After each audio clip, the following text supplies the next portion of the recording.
Thank you very much. I appreciate Muhtar and Master Cat for the interaction. It's going to be an interaction session. It's not going to be a lecture or something like that. So just going to facilitate, then we interact. So I try to blend the presentation. But I know we have beginners or people who do not have any experience in film at all. And we have others too who at least have started. So we are going to share our knowledge together.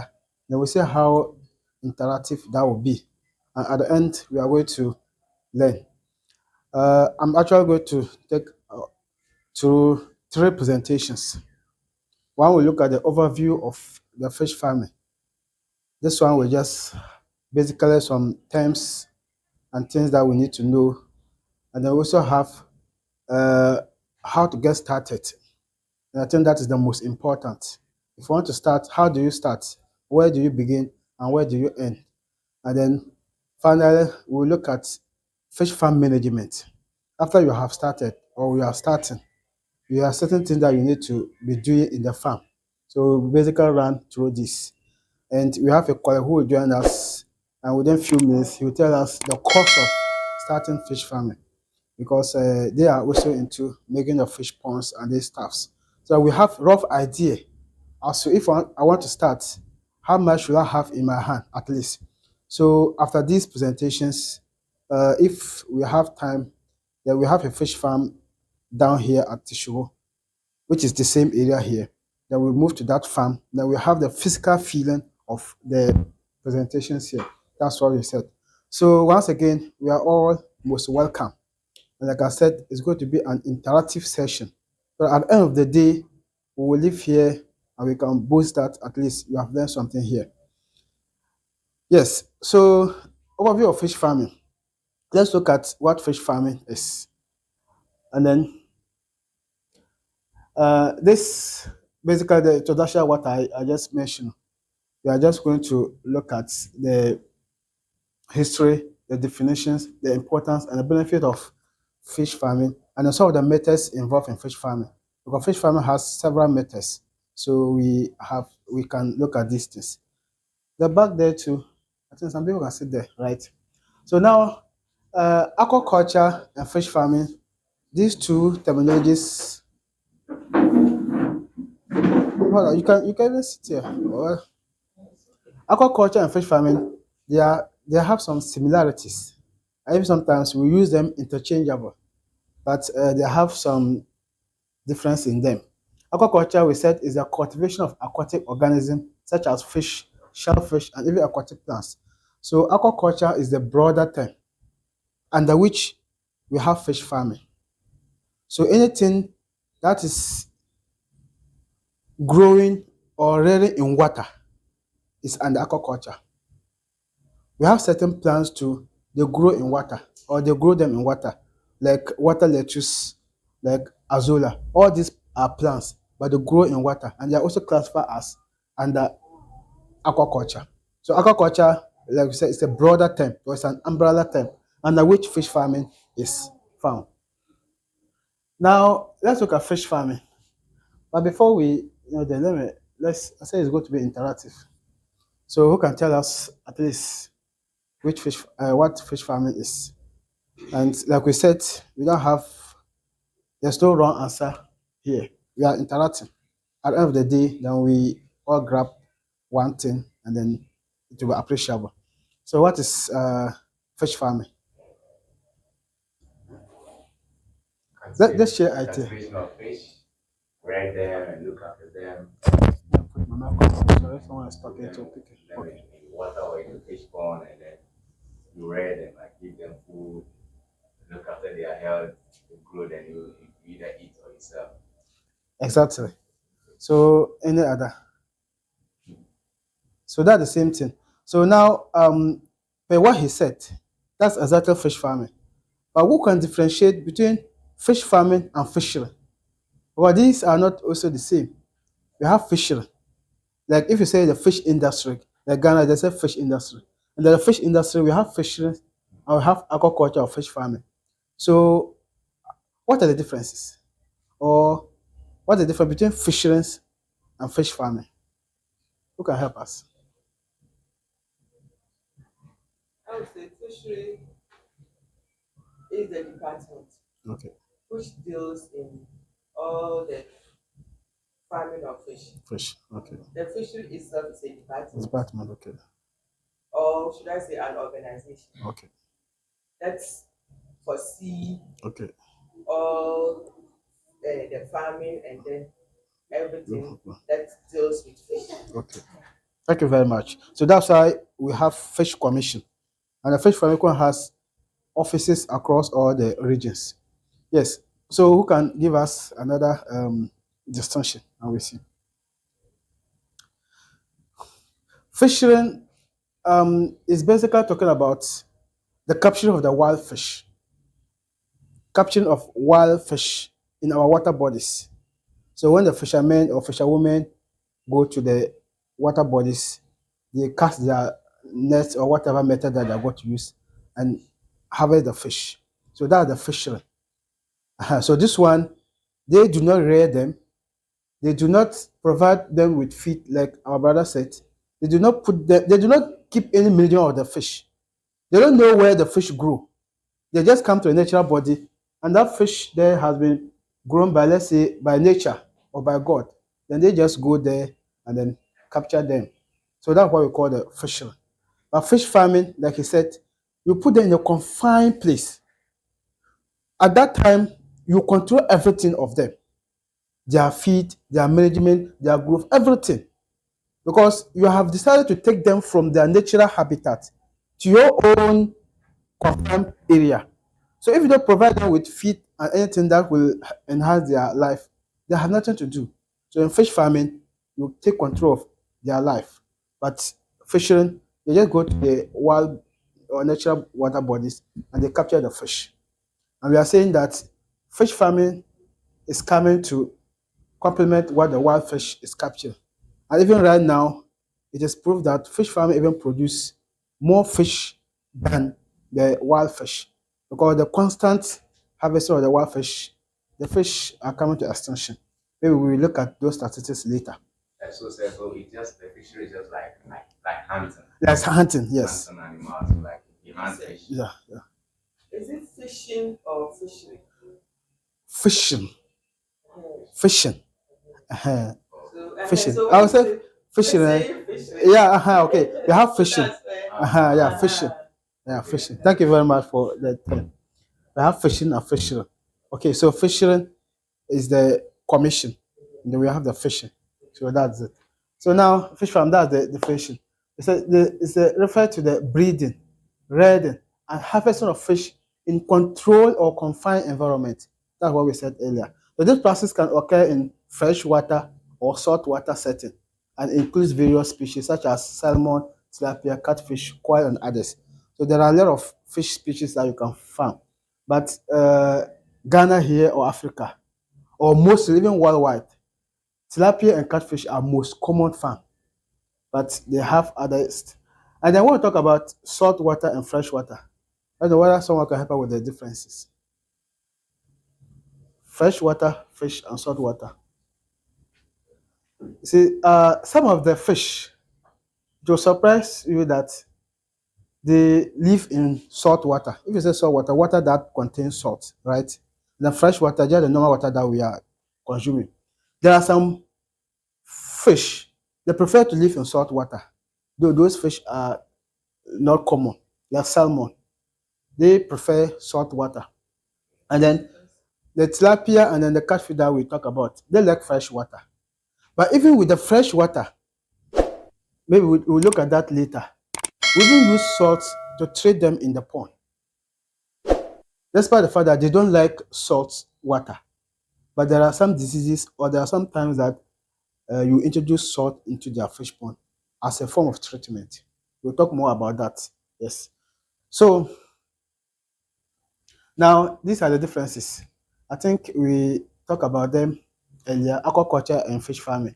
We said aquaculture is the production of all types of aquatic organisms in water. And I gave examples like we have plants like lettuce water and then lettuce, water lettuce, azolla, and all these grow in water. And sometimes we even use them to feed fish. So these are aquaculture.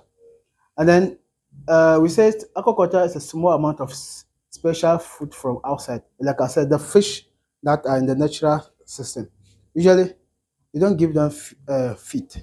I said small amount because sometimes some of them when they are to harvest or when they are going for fishing, they put so they give them some feed just to be able to capture them. And so, but they have not grown with the feed that the outsiders are giving them. So the major production, uh, aquaculture, we said, is a universal set. Now, fish farming, it is either salt water or freshwater production only. You either keep them in fresh water or in salt water, depending on the type of fish that you want to rear. So if that fish prefers salt water, they need to get salt water. If they prefer fresh water, they get fresh water. Now you provide fish food from outside, that's the fish farming. And then this one is just a subset of the aquaculture. Now let's look at the history of fish farming. So it is said that China is the first country to start fish farming, and they were keeping kwai in the pond. So that was the year 2000 BCE. But now, because of advancement of technology, we now have some new ways of producing fish, and it has increased the production of fish globally, and it has moved to various places across the world. Even despite that, China is said to still be the leading producers of fish worldwide. We'll look at the statistics later. So, if you talk about advancement of technology, how they started is not more the way we are keeping them now. Yes. So, with the incoming or the implementation of the recirculating aquatic systems, the aeration systems, all these are the new ways of producing fish, and it is enhancing the productivity. So we'll talk more about them later. Now, let's look at the statistics. Like I said, the volume of global fish production amounted to 186.6 million metric tons in 2023. So from 184.6 million metric tons in 2022. So fish is one of the most widely consumed food in the world, and it is only becoming more popular over time. So this statistics is from Statistica. And in 2017, the global seafood market was valued at 125.2 billion US dollars. And it is expected to grow to $155.32 billion by 2023. So these are the kind of amount of fish farmers are producing globally. And the amount of money it is given, as of 2017, they said 125.2 billion US dollars, and they're expecting an increment. So these statistics, like we all know, survey, they are only to get those that are able to conduct the interview or the survey. But we can say that it is even far more than this. So that means that the demand for fish global is higher, and there's hope in that industry. Now, China produces highest, followed by Indonesia and India.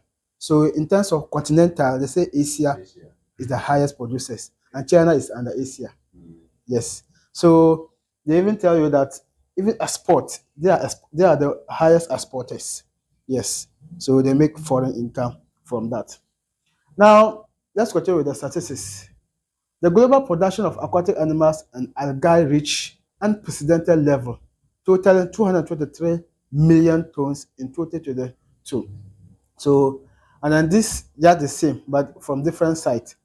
So the aquatic contribute to 94.4 million tons. That is over the captured fish. Like I said, the wild captured fish. Aquaculture is now producing highest. And this statistics from the Food and Agriculture Organization of the United Nations. and they gave this report this year, 2024. Now, aquaculture now accounts for 51% of the total aquatic animal production, driven by innovations and increased demand, like I said. So now the production is increasing. So 61.8 million people were employed in the primary fisheries and aquaculture sector in the year 2022. That means when Mr. Mohtar was introduced, he made mention about unemployment. So there's a hope because it has proven that the sector has employed millions of people and it is still employing. Yes, that means venturing into that is serving as livelihood and employment to people. Unfortunately, women constitute just 24% of this workforce. That's why we are talking about gender equity. But post-harvest sector, we have 62% women. I don't know whether someone can explain this statistics to us. They said 24% of the primary production are consumed by only women. So women consume only 24%. But post-harvest, that's 62%. That's very well. So, yes. Yeah. And out of the 61.8 billion people, only 24% of them are women that are in the family. Yeah. So they said the primary. So that means just the rare. And they said after post-harvest sector, 62%. So it means that after you have harvested the fish, now adding value and selling, women are involved more there. That's what they're saying, 62%.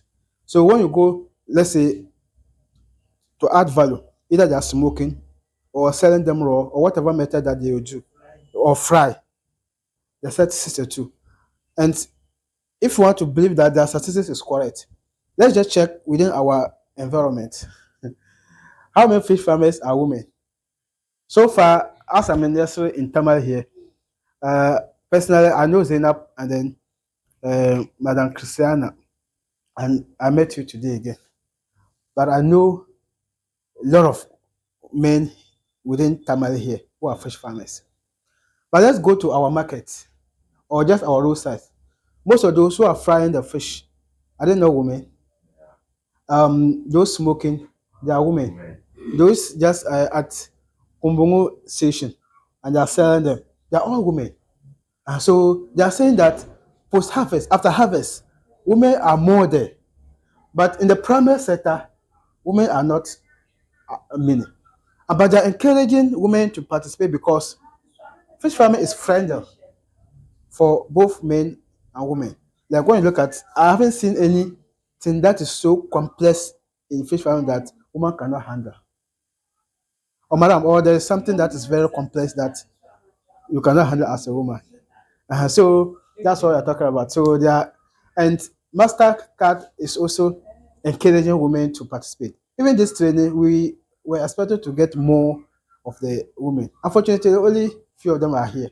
So that's the reality. I don't know why they are not also showing up or we are neglecting them. So now let's boil down to the Ghana because that's our interest here. The statistics. They are saying the aquaculture production in Ghana amounted to nearly 133 metric tons in 2021. This volume represented a dramatic increase from 2008 when the country registered only 5.59 metric tons of plants grown in water and fish produced for food. So this is for Statista. And then the one written is from Doris Dokwa Sasso. And like I said earlier, catfish and tilapia are the most dominated production species. They said tilapia and catfish are the two most common species of fish in aquaculture production in Ghana. So in 2021, the country produced around 68,700 metric tons of tilapia and 20,660 metric tons of catfish.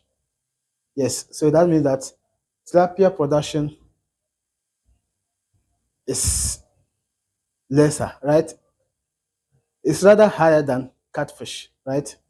Yes. So tilapia, they said 68,700, and they said catfish 20,660. So maybe I don't know why, but I can say maybe the demand because it seems demand for tilapia in Ghana here is higher than catfish. However, maybe we'll talk about that more later. However, catfish, if there's market, can give you more money than tilapia. Yes, we'll talk more on that later. Yes, I still have some statistics. Also, the total revenue from aquaculture production in the country, yes, very important, amounted to 1.7 billion Ghana cedis, which is about 140 million US dollars that year. So that's within a year. It means that Ghana too, we are doing well. It's just the northern part, like Tamale, that we don't have much fish farmers. When you go to Kumasi and Accra, you have a lot of them. And then the coastal areas, Bono region, there are a lot of them. Like personally, I went to Kumasi for my fish farming training. They came down and set up my farm. Uh-huh. Even till I haven't discovered a lot of farmers in Tamale here.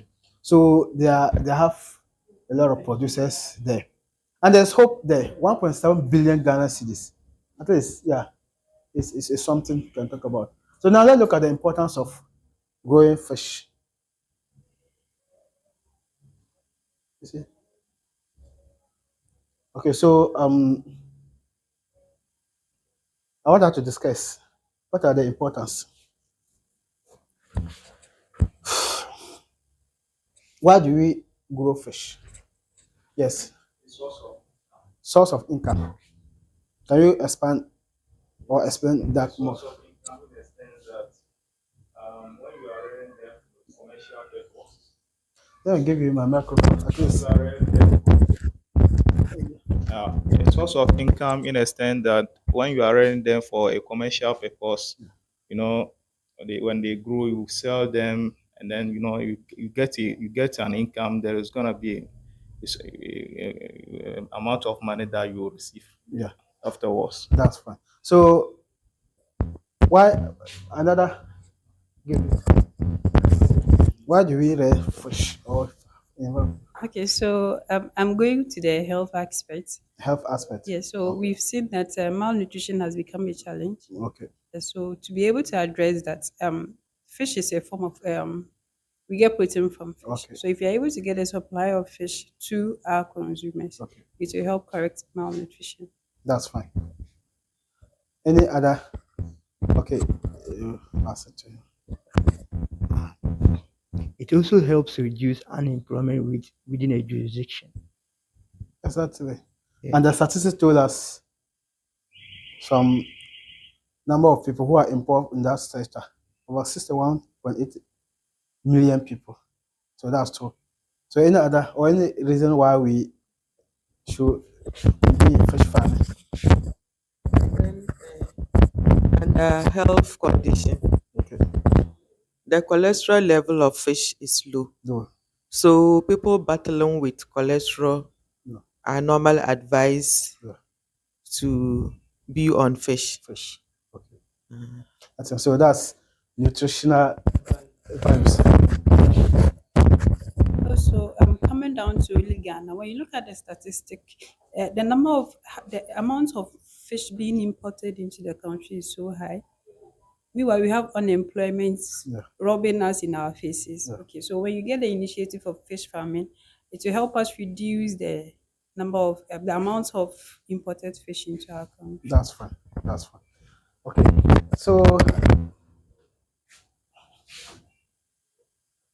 So these are what we just talked about. Sustainable food production. Uh, the sustainable food production, we are talking about the constant fishing in our water bodies are coming to an end. So this will help to make sure that we continue get fish. So if fish farmers are producing fish, and then the fishermen are also harvesting fish from the nature, and then we are complementing each other, then we will keep getting seafood. That's the sustainability. Now we talk about economic growth. That's what we mentioned. We talk about job creation. We talk about income generation. We talk about foreign exchange. Like I said, those countries who are able to produce more and export, they get foreign income. I don't know the statistics of Ghana because I haven't come across that whether Ghana is able to export or not. But I do know we are rather importing. So if we intensify our production, it will get to a time that we will also consume and export the leftover. Yes. We talk about infrastructure development. Who can help us understand this point? How can fish help us with infrastructure Yeah, development? well, so when you delve into you economically, you want to create more farms. Okay. You want to build like structures, Okay. yeah, fish ponds, like like local industries Okay. that will help in like even not just small scale, but you can grow into a large scale fish Okay. farming, and that will bring about infrastructure Infrastructure. That's fine. development in the fish farming That's sector. fine. That's fine. I'm going to give another scenario. For instance, our farm, the main route that leads to our farm. Yeah, you have been there. There was during the rainy season, the erosion just came and chopped off the road. So it was very difficult for vehicles to pass, especially the small vehicles. Uh-huh. So when the rain stopped, my boss bought gravel and fill up that place. This is a minor, but there are times that people will put bigger ones. They can even put the road from far away to the farm and even tile it. That's infrastructure. Or probably someone will set up a farm. Maybe he needs to use electricity. There's no electricity in that area.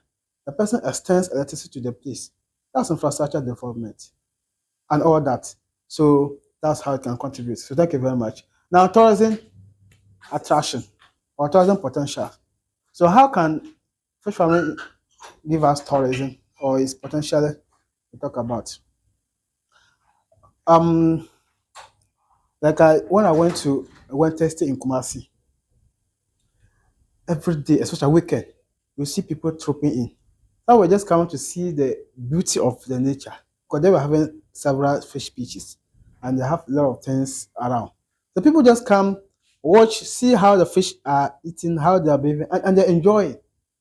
Yes. And someone can travel from far just to come and see how the fish are doing.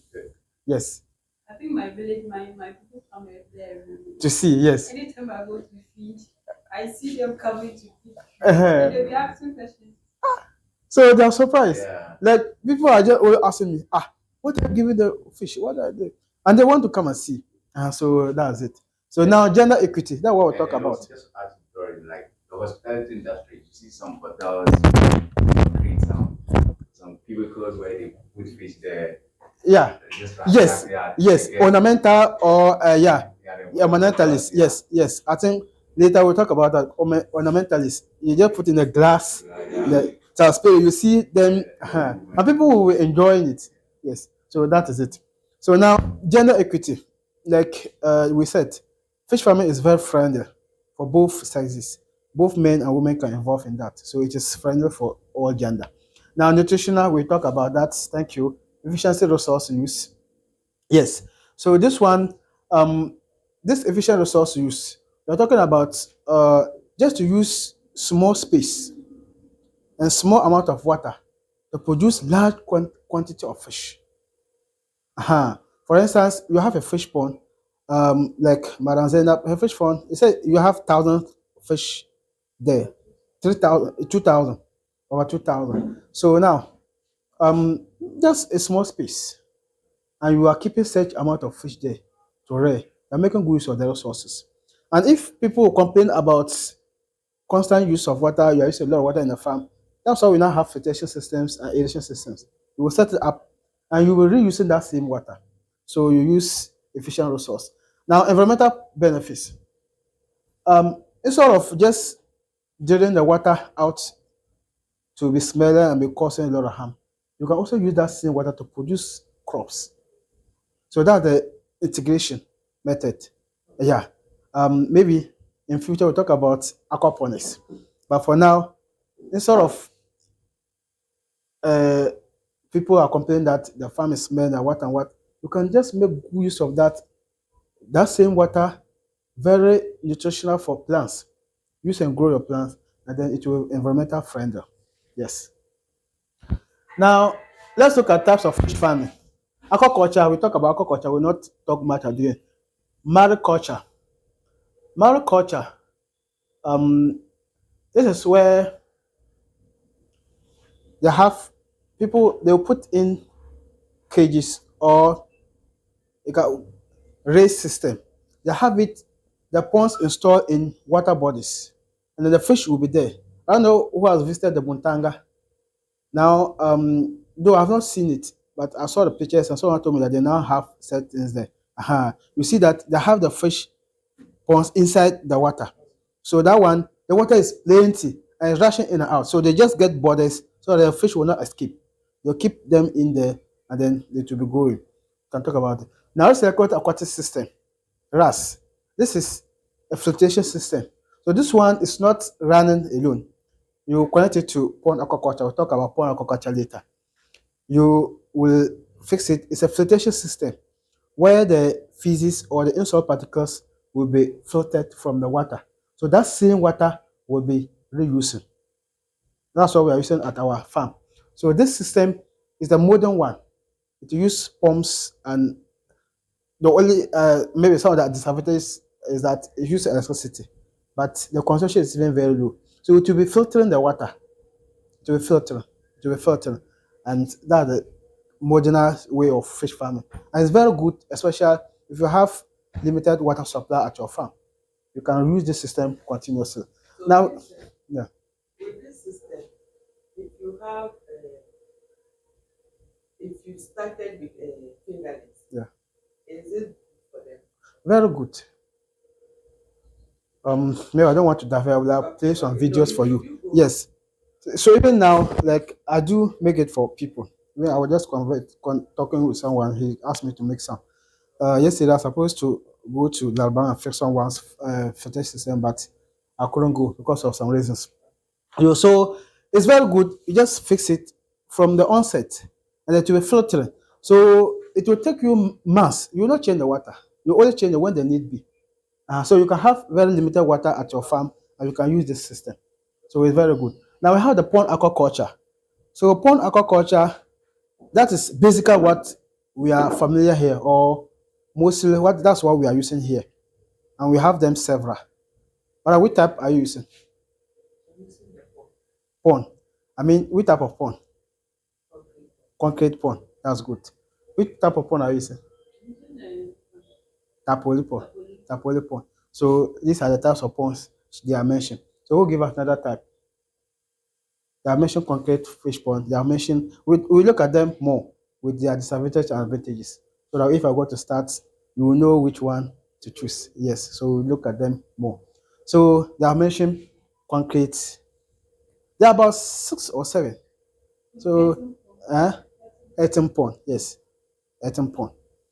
Then we can also talk about, like you said, where they put them in glass, and so that's the glass fish pond.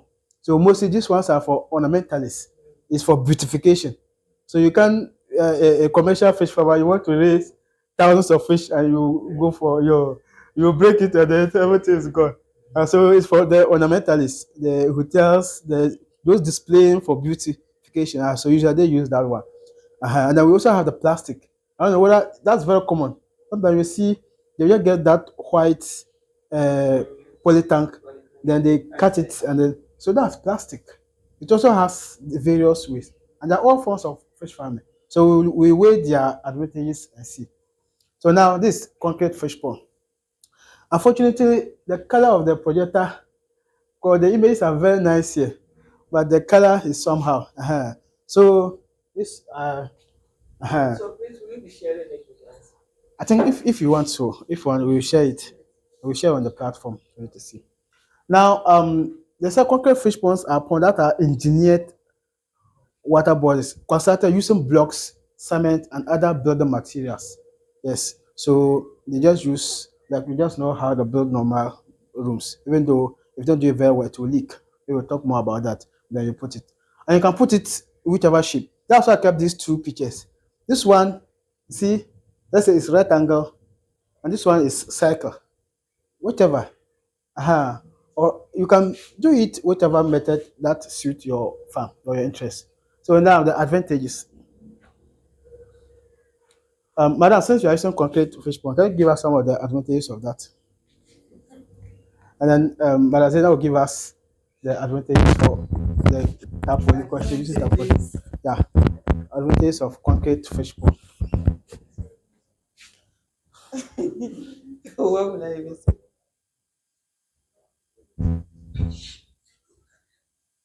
Advantages. Okay. Should I say it's a? I don't know how much the tarpaulin ponds or the other ponds will cost, but Yes. to me, eh, it's expensive. Should I one fan or the weather is okay? Because for me the weather is okay. I don't need fan. So Madam, yeah, you tell us the advantages. Okay. To me, it's durable Exactly. and can stay for long. Okay. Uh, So and then in terms of the cost too, no. should I say it's a bit moderate? Yeah. Uh-huh. Okay, That's give to Madam Zena to tell her the advantages of the tarpaulin pond as she is using it. For the tarpaulin, I think it's convenient because anytime you want to relocate, you can just fold your thing and go. And go. Yeah, yeah. I think yeah, when you compare the two, Yeah, because yes, I'll just fold my thing and I'm gone. yes, that's But if that's I what is construct, I can't carry it along. exactly. And then when I'm changing water, it's kind of easy for me. Yeah, Yeah, because I have pipes. The only thing I'll just turn on the pump and then the water flushes out, out. and then I replace new one. Okay. Yeah, but it also comes with disadvantages. Yeah, exactly. So give us some of the disadvantages, of course. If you don't get a good someone who is good at it, because when I first started, I recorded a lot of leakages, Okay, yeah. so I had to stop everything, move my fishes, and then work on it again, and then reintroduce That's them the again. So disadvantage. Yeah. it was so stressful. Yeah, I'm yeah. sure it was to be this one. I wouldn't go through Yeah, that do stress. that. Yes, yes. Is that true? The concrete ponds, it also has a disadvantage. Yeah. If it's not well constructed, Okay. you have leakages. Leakages. Yeah. Mine like this, it got to a time, immediately I remove the fish from a pond, it will start leaking. Hey.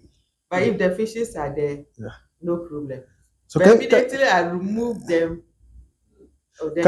can you tell why?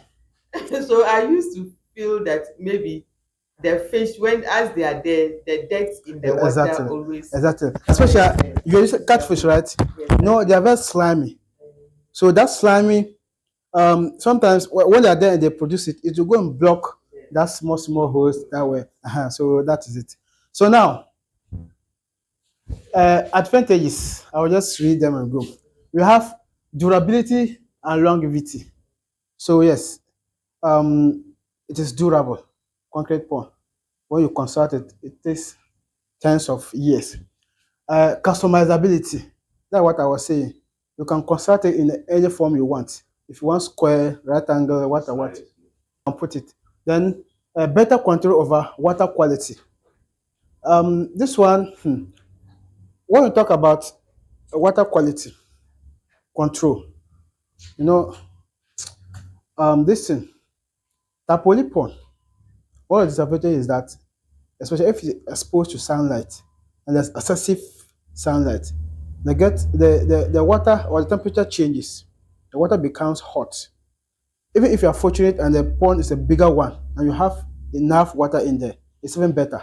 If you don't, and maybe a small pond and the sun comes out within some hours, even if you touch the water, you see it will heat up. and that's affecting the fish. I considered that because of that, I had to go for a bigger one. Yeah. Because I think the guy was telling me their sizes, so I had to go for the 15 by 15. Okay. So he said that one is bigger than the room. No. Okay. So with that, three pieces up, Yeah. they were able to survive. And so that's what I was saying. Like, our own, yeah, it's 1,000 capacity pond. It's bigger. So the only issue with that, for instance, there was one time I was harvesting the fish. So I harvested some, and normally when you have to harvest, you drain the water. Because I was not going to harvest all of them, I left small water in there. So I harvested those that I was ordered to harvest. Then later, so that day there wasn't enough sun. Then the following day, I wanted to finish smoking those that I harvested and then harvest the rest. So I didn't top up the water. Then the following day, around 2 p.m., I came and checked the pond and I realized that I saw few dead and a lot of them were suffering, struggling. When I touched the water, I saw that the water was very hot. And it's so conducive for them. So I was having 2 ponds. One was filled with water. So quickly I removed them into the other pond. But despite that, some of them actually died because the time I moved them, it's the sudden movement to the shocks to them. So all are the unfortunates of fish farming. We'll talk more about that. So now, concrete ponds sometimes able to help cool down the situation. Like they said, some of the disadvantages of concrete pond is that as compared to tapoli pond, if you talk about the cost, it is costly as compared to tapoli because buying cement, even sometimes iron rods, all this, it comes at a cost. And also, it's not mobile, like she said. Oh, you can, if you are using concrete tapoli, maybe you want to relocate your farm, or you just fold your things and go. But that one, and then also, so that is it. Now let's look at tapoli.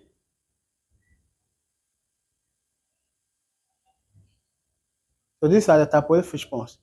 And so it is made from tapoli or line. So they will just that one to you customize it the way you want. And then you put frames. Usually they'll put frames. You see this one? This is our farm. So it's a circular one. So we have metal frames that is supporting the stand. So it will just be standing like a bowl, like a big bowl. Then the water will be in there and the fish will be swimming. This is square. That one too, you can frame it any size that you want, and then it will just be there. So that's the tapoli. So like we have used metal frame. Someone can start to use wood, like bamboo, or you just cut neem tree. Just get something to get it stand, but make sure that it is strong.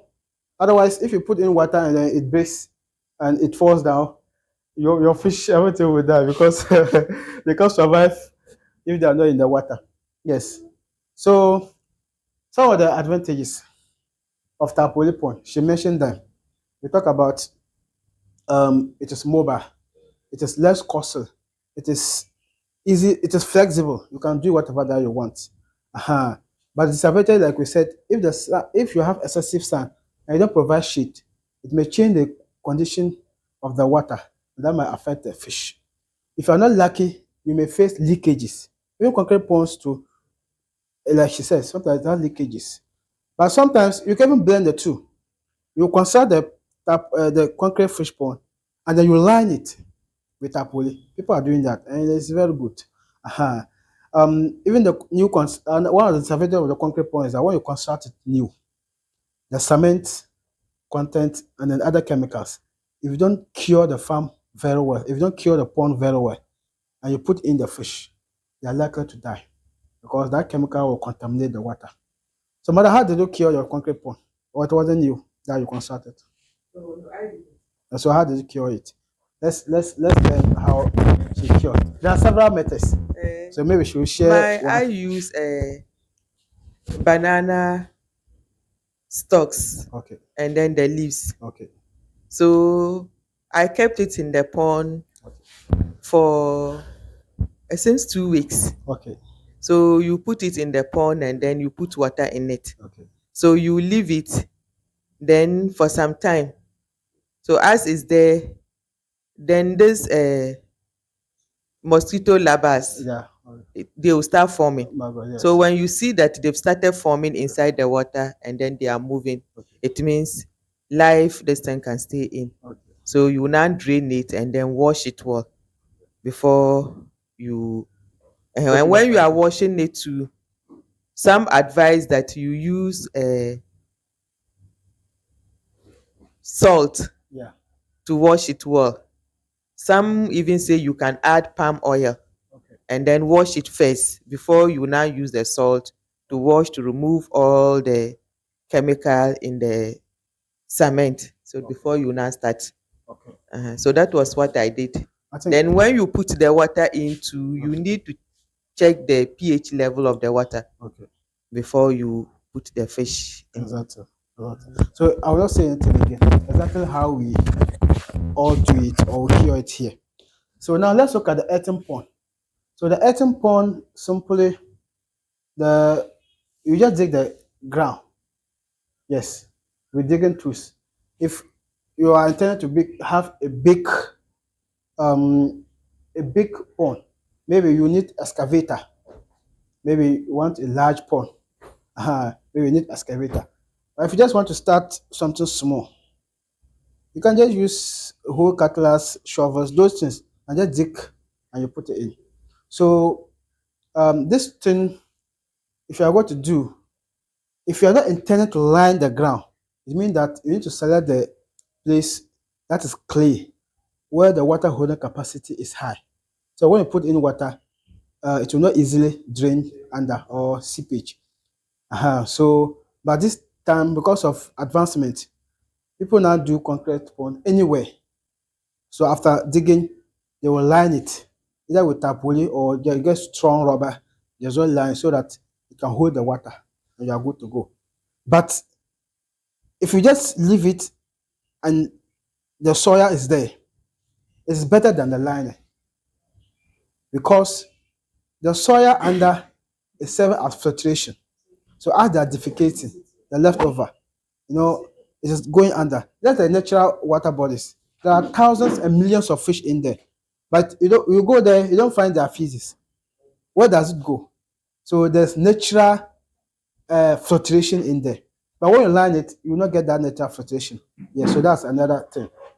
So now let's look at the yeah. So if you do it like that, so does it mean that you should be putting in water all the time? So that's what I was saying. Now it's one of the disadvantages. When you have earthen pond, if you don't line it, so the natural soil will be doing the filtration.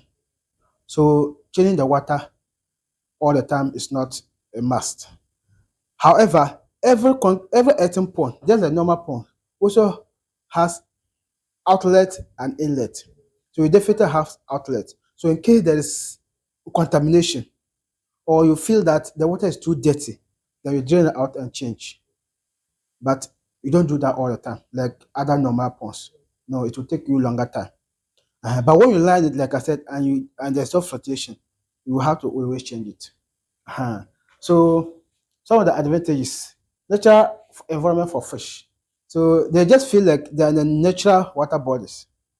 And because of that, you can also have, like here, aquatic plants growth. When you go to the rivers and the dams and you find some plants in the water, they're very good for the habitats there. Some of those plants, the fish eat them. Some, those vegetation, what we call photosynthesis. The byproduct is what? Is it oxygen, right? So the byproduct is also helping the fish in there or the living organism in there. So when you go to natural water bodies, there are a lot that is supporting the fish there. So with earthen pond, you can put all these things. You can have the aquatic plants growing and it will help them grow. Now, temperature regulations. The the soil and all that, it regulates the temperature of the water. If the weather is too hot, it will regulate it and the water will be normal. If it is too cold, it will be normal. For instance, during Hamatan, like this time, if you see natural water body, either dam or river, you will feel that it will be very cold. But don't surprise when you go in there and you find the temperature to be normal. So that's the natural control. So earthen pond also has that ability. Uh-huh. Now it enhances water quality. Like I said, it filters and all that. Disadvantages: water loss through seepage. That's what we talk about. If the ground is not having enough holding water capacity, you put in water and you put your fish, and few days time you come and the water, everything is gone and the fish is on dry land. So that's the disadvantage. Predation risk. Predation. Have you ever experienced predation? No, mine is It's covered. Okay. Have you ever experienced predation?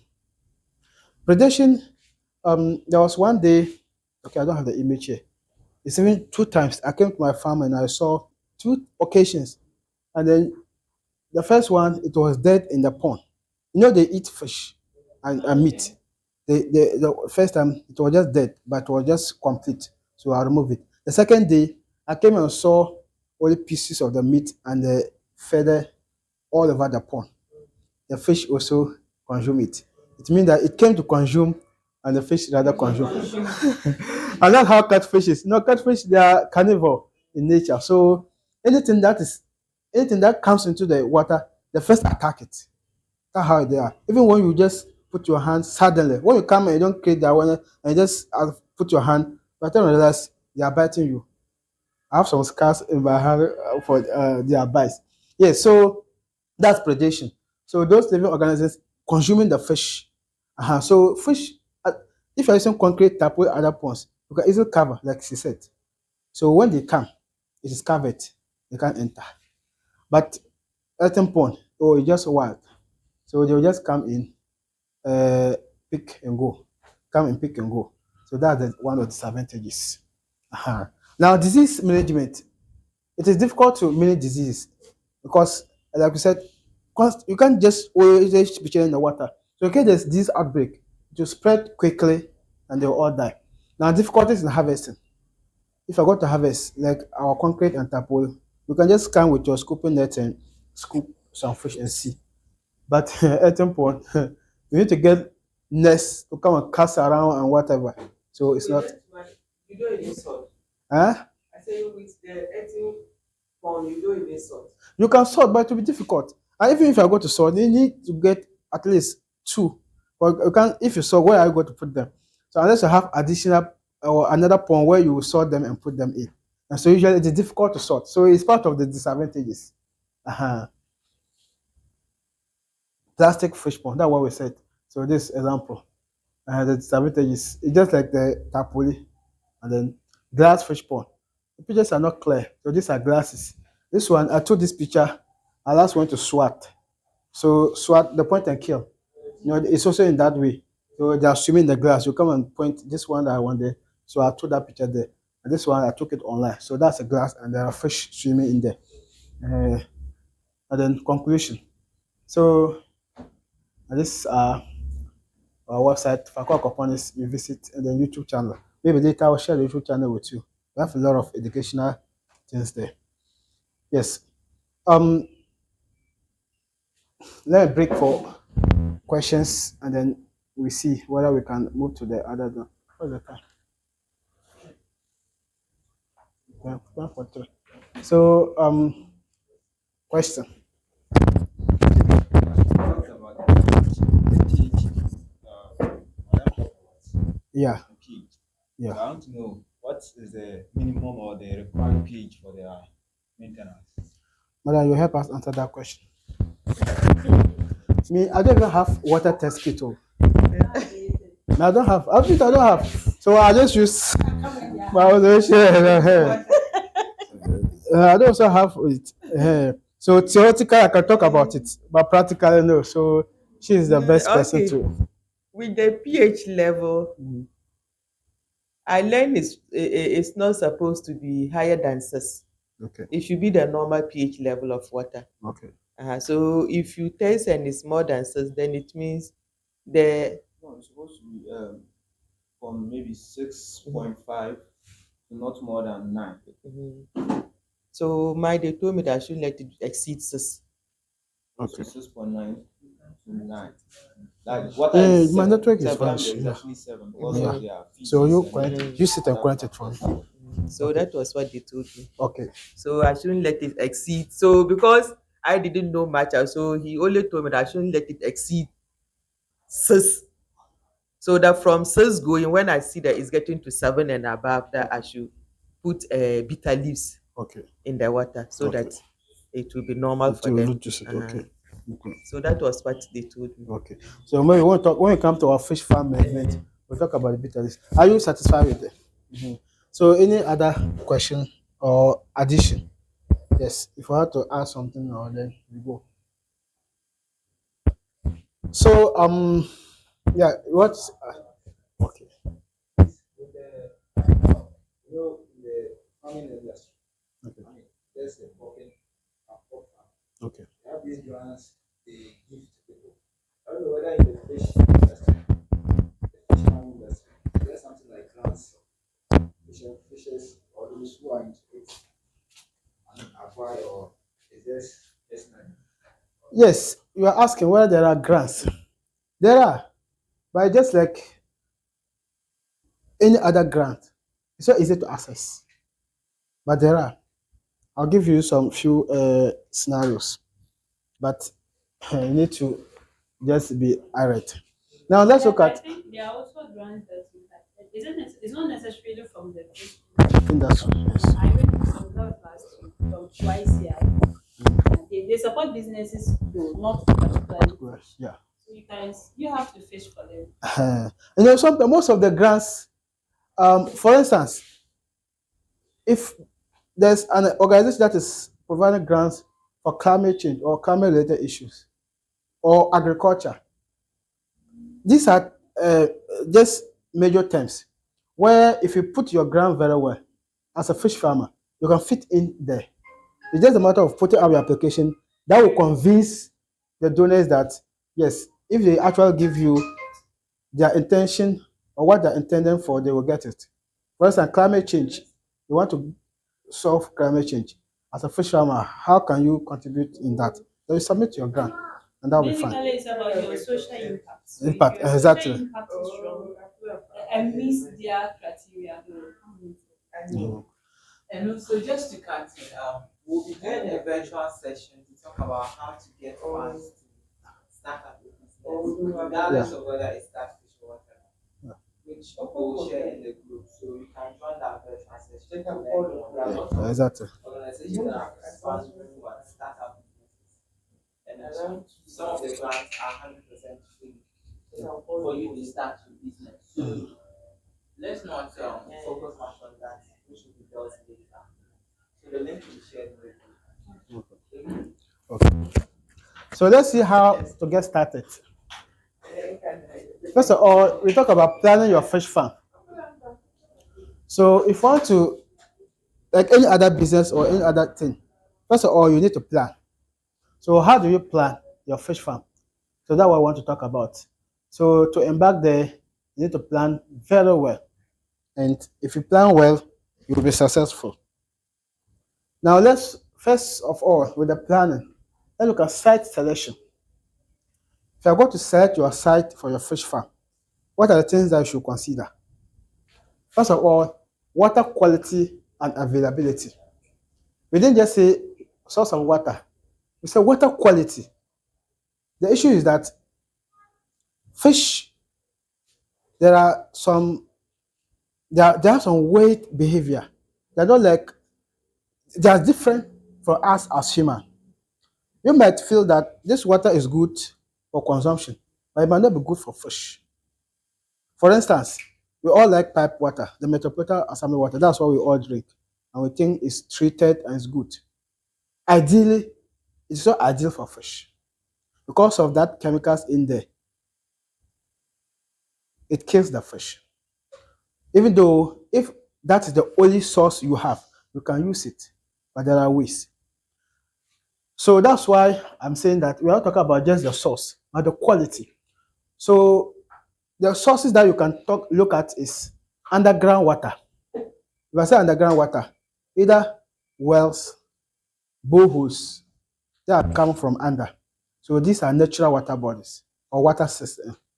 And those ones too, for instance, the borehole, some of them contain salt, right? So that they will drill borehole and contain salt. So now that's where we come to talk about species. So earlier we may mention that some fish like to be in salt water, others fresh. So if you intend to keep fresh water fish, and you end up drilling and you get salt water, it means that you cannot use it. If you want to use it, unless you treat it. I'm told there are ways that they can convert salt water into fresh water. Personally, I don't have much about that. So if you are scientific enough to do that, that's fine. Otherwise, you need to get saltwater fish to do that. So either borehole or well or dams. We all know dams, lakes, rivers, metropolitan assembly pipes, and that should be the last thing, like I said, because the pipe water, putting it directly to them is not healthy. But if you don't have and it's the only source, you can use it. Some say that it's good if you are using that directly, you fed it somewhere, allow it for the chemicals to go, and then you put it in. And if you are also going to put it directly to the fish, at least it's not ideal to drain everything and put it once. Maybe if you are topping up, then that's fine. But which type of or which source are you using? I have my farm is closer to the land. Okay, you use stamp. So very ideal. Fresh from So the natural, that's what they love. And you just fetch it in and then you go. Abraham, which one do you use? Assembly pipe. Assembly pipe. So how do you treat it before you see it? We don't treat it like we drain the water, let it go down small, Small. top it up, let it go down small, and touch that again. So that's what I was saying. So, but to just drill everything completely and just push it in there. That chemical, if you're not lucky, it will kill them. But you have the oil water there and you drain it and then leave small. So when you are topping, it is neutralizing. By the time you get it to the time we want, it will be okay. Now, we also look at quantity. We all know water is life when it comes to fish. So if you set up your farm at where maybe rainy season you have water, dry season you don't have water, and then maybe rainy season you have water, you stock your fish. Dry season your water is gone, you don't have water for your fish. What will happen? They will die. So make sure that when you are selecting your site, be sure that where I'm putting it, I can always get water. If you do that, that will be fine. So we are continuing with the site selection. Now, soil quality. So look at the type of soil, especially if you are going to construct it earthen pond, like what I was saying. If you don't select a place where it is clay or there's no seepage or seepage is low, and put it at loamy soil or where there's high seepage, you put in water, it will drain. So make sure that the water, the soil type is good. Drainage system. Don't go and put your farm at a waterlogged area where when it rains, the place is flooded. There's no proper drainage system. There's water all over. Even you as a farmer, you will not be convenient working there. So it's good to consider all this. Now let's look at climate. And the climate, talk about temperature. Like I mentioned earlier, higher temperature always affect the fish. If the water becomes hot, they can't survive in there. So if you are selecting your site, consider the climate. Where I'm putting it, is it too hot or too cold? If it is too hot, how can I manage the temperature? Like she said, she covers her farm. So if there's excessive heat or sunlight, the cover will take some of the sunlight. So the temperature will not affect the pond directly. So consider all that when you are going to start your farm. Select the sun. The seasonality. Yes, like I said, dry season, rainy season. How do you balance it? And then there are times, like leaving the seasonality, consider market. There are times that market demand is low, market demand is higher, there are times. So know if I'm starting now, which season will I harvest, and at that season, can I get enough market? All these are the seasonalities and the things that you need to uh, consider. Okay. In covering of the phone, what do you use to cover it so that it won't be heat retention? Madam, what do you use to cover your phone? Give it to me. I use part is zinc and part is I build like 2 steps. Okay. Then I kept I don't know the name. It's a net. Yeah, Black that black shaded net. Yes, Yeah. Then on top, because of the direction of the sun, Okay. sideways I kept zinc and then the middle part. They Okay. also needs a little bit of Sunlight. Is that? So I kept the net there so it didn't have access to Okay. sunlight. Okay. So some will just roof it like pata ways. They'll just put maybe poles and roof it, and the fish are under. Some do that, and some use the shaded net. There are some black nets, and they also have different types.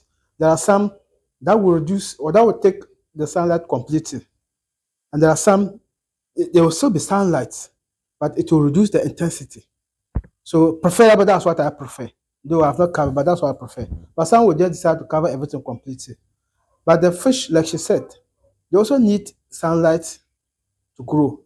Yes, but excessive that they don't like. So for me, I always recommended to just cover everything completely where they will not get sunlight at all. It's not ideal. And so when you're covering, you can use zinc or those nets or whatever method. Even locally, I last visited a friend's farm. He just kept some wood here, wood there, and then use the cement fertilizer, just sow it like tapoli and cover it. Just how you provide shade for them. It's up to you. But make sure that when you're covering, at least give them a bit sunlight. Maybe when the sun is rising, maybe it enters the pond, or just for them to also enjoy a little sunlight. It helps them. Yes. Now, accessibility. When you're selecting your site, make sure that it is accessible to market. When people are going to buy or when you're going to export it to the market, maybe there's a route, the transportation cost will not be higher, and all that. Otherwise, you will spend a lot to transport them and then you will make losses. And infrastructure, like I said earlier, you know the place, there's no electricity, but you intend to use electricity. And you can't extend electricity there. That means that you cannot, or it's not ideal to select that site. So all this, consider that when we are selecting your site. Now, land use and zoning regulations. Um, all these things are regulated by laws, the zoning laws, and then we have community impact. So the zoning laws, we have bodies that are regulating, and before you even operate, they give you permissions. And if you don't have that, you can't. Here, this place that we are not much, or we don't care much about that. But there are other places very important. If you don't do it, one day they can close down your farm. Even here, Fishery Commission, they gave notice that those who do not have necessary permits to come and acquire. Otherwise, you'll have troubles. Yes. Climate, we talk about it. Land, so we talk about the legal consideration and permits. So you need to get the following registration: business registration. If you intend to do it as business, then get environmental regulations. The environmental protection agencies, they provide that, and the business registration, the register general department, they also provide that. The health and safety regulations, licenses and permits, all this. I know I'm familiar with business registration and environmental regulations, but these ones mostly here you don't care. But it's good you get them too, for the health of yourself, your workers, and the fish. So all these permits, if you intend to do it and you are successful, you get them. But these things you can always start and do them later. Now, on top of fish farms, so now after we're talking about planning, planning your farm. We talk about site selection. After you have selected your site with the consideration of the things that we mentioned, you have considered the regulations. Now, on top of fish farm to choose, we talk about the types of pond that you use. So we will not talk much. We have mentioned them concrete, and we have looked at their disadvantages. So let with you to decide which one is best for you that you choose, and then you are good to go. Now, budgeting and financial planning. So this is also very important. We need to know. Budgeting. Yes. What do you do? Now let me go back and then we discuss. Otherwise, it will be boring. So what are the things that you need to know in terms of cost? What are the things that you need to get before you start your fish farm? Oh, you need the inputs and materials. Input and materials. Okay. Okay. Input and materials is very generic. Yeah. So we break it down for Okay, us. so if you select your site, in selecting the site, you will need to be like, I mean, they say you buy a land or you rent, hire, Okay. or if it's your residence, then you just select the site. And then the type of fish you want to, Okay. the tapoli, the concrete. Okay. So if it's concrete, it means you have to get dig it, Okay. get labor that to dig it, buy cement, concrete. Okay. That's fine. So any other thing that we need to talk about? Budgeting. Now talk about the initial investment. And that is very important. Very, very important. Oh, you're laughing. Yes. Because this time you are not expecting anything. Maybe your subsequent harvest, maybe you want to store, after harvesting, I've gotten this, let me use this and buy feed. This one, you are starting everything from scratch.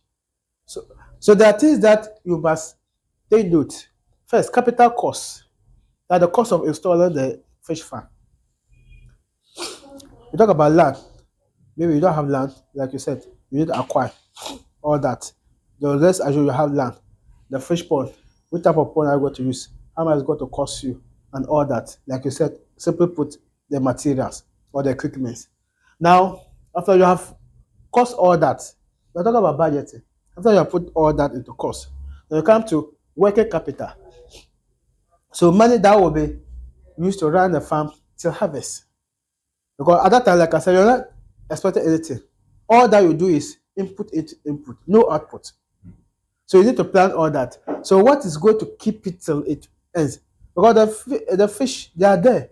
They'll be eating every day. Maybe you have someone taking care of the farm. You don't have time. You're going to be paying the person. Maybe electricity bills. Maybe you are using recycled system. You're going to pay bills. All these are the working capital. Make sure you include that in your budgeting. Like I said, operating costs, feed and nutrition. This time around, feed is very costly. Maybe we'll talk more about that. Beginning of the year, it was somewhere 200 Ghana cedis. Even less. This time around, it's over 300 Ghana cedis. Yes, 300 cedis. You see, the last time I bought 295, and I harvested my fish. I haven't bought feed again, so I just do. And they told me it increased. Now utilities, like I said, electricity bills, labor, and maintenance and repairs. All this, put that in your budget. Now, revenue projection. So you don't be production volume, market price, and diversification. So when you are planning, plan all that. How much fish do I intend to produce? So that will determine how many or how much fish to in stock. For instance, if I want to produce, I intend to produce 1,000 fish. That means that when I'm planning, I should plan a fish pond that can contain 1,000 fish or more. Plan all that. The market price, as you are putting up your cost or your budget, and how much am I going to get? Now I'm going to produce 1,000 fish. How much are they selling per kilo? Then take that amount. For instance, currently it's 40 cedis. We are looking at increasing, but it's 40 cedis for now. So take that. If I produce 1,000 fish, and maybe one fish is weighing 1 kilo, so 1,000 times 40, how much is that? 40,000. Then you weigh that with your cost of installing and working. Is it going to be profitable? And like every business, for the first start, no, you won't get it. So, but when you calculate that, you get a rough idea. you can estimate, and you can maybe tell, if I do this, maybe my second, third time, maybe after harvesting this number of times, I should be able to be making profit. So that's why I talk about revenue projection. And I look at diversification. That is maybe what can I add to the fish instead of just raw the fish. For instance, we are smoking. At least we are adding value. That's diversification income. Some people, I know some farmers, they are selling feed. They have fish. They are selling feed, fish feed. That's diversification. For instance, I'm doing recycled aquatic system. That's diversification. So that's additional income. So you try all that. Apart from just rearing and selling the fish, what can I do in that industry to give me additional income? So at the end of the day, you realize that when you put all this together, you will be making money. And I highly encourage diversification because if you stock your fish, maybe let's say catfish, it will take you at least 6 months to get 1 kilogram and above, at least, some even higher, more. So now within that period, all you just do is put money, put money, put money. Have you seen? And then you harvest, maybe a few days, you will sell everything, the money is out, and you start putting money again. But you have something in addition, bringing you small, small income again. Maybe within that period, you don't have fish to sell, but at least maybe selling feed is getting me something. Maybe doing this is getting me something. And you will find the venture to be profitable. I don't know whether I'm making sense. Yeah. So let's see. Financial risk management. So in as much as we are talking about rain, we should think about storm too. Yeah, I want to make profit, want to make money, all that. But there are unforeseen circumstances that are going to happen to you. For instance, I don't like saying it, but or I don't remember it, but it happened. Um, there was one time I lost all my fish in a pond, and that pond, the fish were over 1,000. They all died. These are unforeseen circumstances, risk management. So when that happens, what do? You need to put things in place. There are places that have insurance companies that run into that. When you insure your farm, all the insurance, definitely you pay, you will contribute to. So when it happens that way, and they come and inspect it and realize that yes, you need support, then they support you. Contingency fund. The contingency fund, either you are going to raise some money and put somewhere in case there's emergency, maybe your pumps or something break down and you need to repair that quickly, then you do that. So financial risk management, make sure that you plan all this. You don't pray that it happens, but when it happens, there should be a way out. So you need to plan Yeah, that. so just all about you mentioned that at that time. So I just although you didn't get your target, Yeah. and where you wanted it to reach, then you harvest. Or you didn't get to reach. But for fish, either live or dead, Yeah. still edible, right? Sure. So So when that happens, so when they are just young, so Yeah. more you can. So when that happens, you eat or you sell. the issue is that It's, the regulations I was talking about. It is required that even Ghana Commission, for Ghana Fishery Commission, it is required that all the fish die that way, even though they know that you can consume them, but you need to invite them to come and test them and see whether they are carrying disease or not, or what actually kills them. If the disease, can it be transferred to humans? If it is transferable, you'll ban it, you will not consume it. So if you are following the rules in that, which is highly recommended, you need to invite the regulating agencies. You come and test to see what actually killed them, and what killed them, is it recommended human can consume. So when it happens, then you do so. So that is how it goes. So now financial. There's, yeah. like fingerling. Yeah, you can't you can't chop them. You guys can, okay, small, small. And maybe unless you want to do the amani or how do you call it? You know. Yesterday I recorded some maternity. Okay. I tried smoking, but they were getting like, how do I say, good gel. They were soft. Yeah. How did you smoke them? No, fat. You see, and that's the case too. You know, when they die, when the fish die, like our case, when it happened, I was confused. And unfortunately, my boss was not even around. Though I gave him the room. Look, what do I do? I look at the fish. I can't dispose all the fish. And they didn't die once. I came in the morning and hundreds were died. They were dead. So I picked them out. So I said, I can't throw this away. What do I do? At that time, we just bought our smoker. Well, it was still new. So I said, let me see. So I gave some out to our neighbors. And I just loaded it, a full sack, the small full sack to market.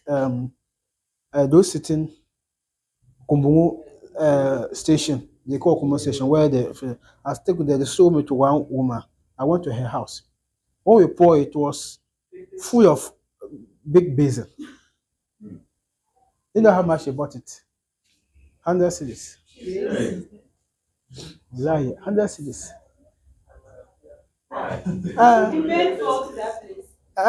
Look, and she told me that they are dead.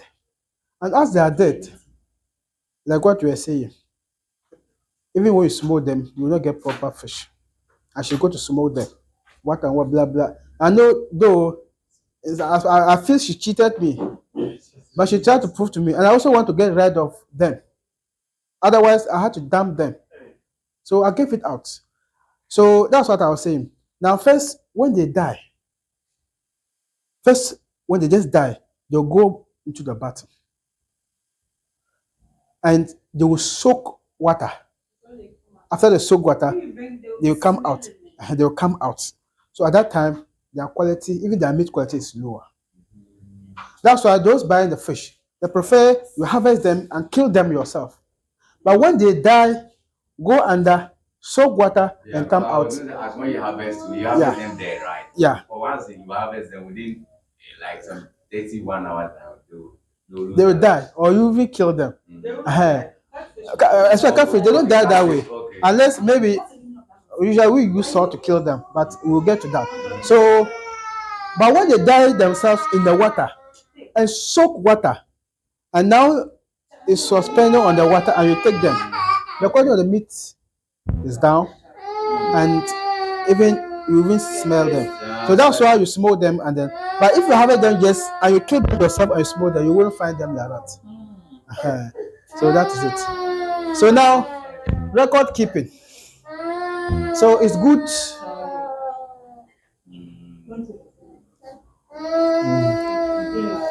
It's good to keep records of your farm. So when you keep record, we all know the advantages of record keeping. So we won't go that. So make sure that you keep record of feeding, the quantity of feed that they take at a time, mortality. If there's any mortality, record, accounting system, and all these things. Because when you keep that record, in future, it's going to guide you a lot. For instance, you are stocking your fish, or you are just starting as a new farmer. Maybe you can tell, maybe at that time that there are 1,000 fish. By the time I raise them from start to harvest, I will need these bags of feed. That is difficult to tell. When you are keeping record, at the end of the day, when you calculate, and you have gained experience. So your next stocking, you will know how to plan your feed. Mortality. Calculate and know the mortality rate. How many fish did I lose? How many? Then all that, when you record it, in your subsequent production or future, is going to guide you a lot. A lot of people don't care. But we always keep records of all that. Anything that happens, you record it down. One day, you can make reference to that records, and it's going to help you. Now, finally, find security for the farm. I have a friend who he just bought 2 phones online. He even bought them online. The tapoli. He mounted them. He stocked 700 here, 700 here. So and he went to a outskirts. So he appointed one old man to be taking care of that, and then he gives him something. So for him, oh, it's okay. Not knowing that there are children in that community who do go to the farm, they will pick out the bigger fish as they are growing, those that are bigger. They will select them. They will go under a tree, make fire, roast them, eat and go. He never knew. And though that's how it is. If they don't harvest them or pick them once like that, and they're picking them small, small, you might not know because they're in the water. Have you seen? So, and you come, the fish are there. If someone picks some out, you still don't know that they are not there. By the time they realize, the children consume almost all the fish. And the worst thing that was that they even perforated with hole, so that ended his fish farming journey. Yes. So it is very, very important to secure your farm. At least if you can fence it so that unauthorized people cannot get access. It will be very important. If you can wall, fine. If you can put the wire, fine. Or if it's just at the backyard, and you know that there should be enough security. That's what I want to put. And some are very wicked. They might not even come and harvest the fish. They'll come and put poison in there. And once the water is contaminated, my brother, the fish will die. So very important to provide security. Now, conclusion. All that we have done that I've summarized. So now, thank you. So when I share the slides later, you will see. Any question? Before we talk about final, what is the time? Look at our final thing. 11. We don't intend. We want to leave here by 12 to the farm. Yes. If you have any question or addition, let's look at that. It is welcome. Yeah, I want to find out how do you start How do you fish farming? how do you What start are fish the farm? factors to consider? I think before your call, because your call, you went out. Yes, because I don't know. Like I will not. I will not. I won't talk this alone. Someone, let's help and let's brush on what we talk about. She's asking if you want to start, and I know she is a resource, so we still come to her because yes. Let's talk about Site selection. I mean, the site selection. That's put it one. closer so that we also got. And the type of pond you want to start with. Yeah, your budgeting. I mean, yeah, basically that's what I can do. Okay, yeah. Yeah, so after doing your costing and budgeting, do revenue projections. Yeah, what's your return on investments, the maintenance costs. Then you also look about the regulations, trying to register it with the research general department. That is if you're going to like brand it as a business. Then you also mentioned EPA, getting like some documentation from EPA or permits from EPA. So then some other health conditions or health considerations. Yeah, and all this and yeah. Yeah, even herself, she will add. Okay. Okay. So, Mother, how did you start? Yes. Let's see how you started your farm. Okay. You help us. Me, I'm a lover of fish. Okay. So I went to a friend and then I saw their ponds. Okay. So that was how I developed a love for it. Okay.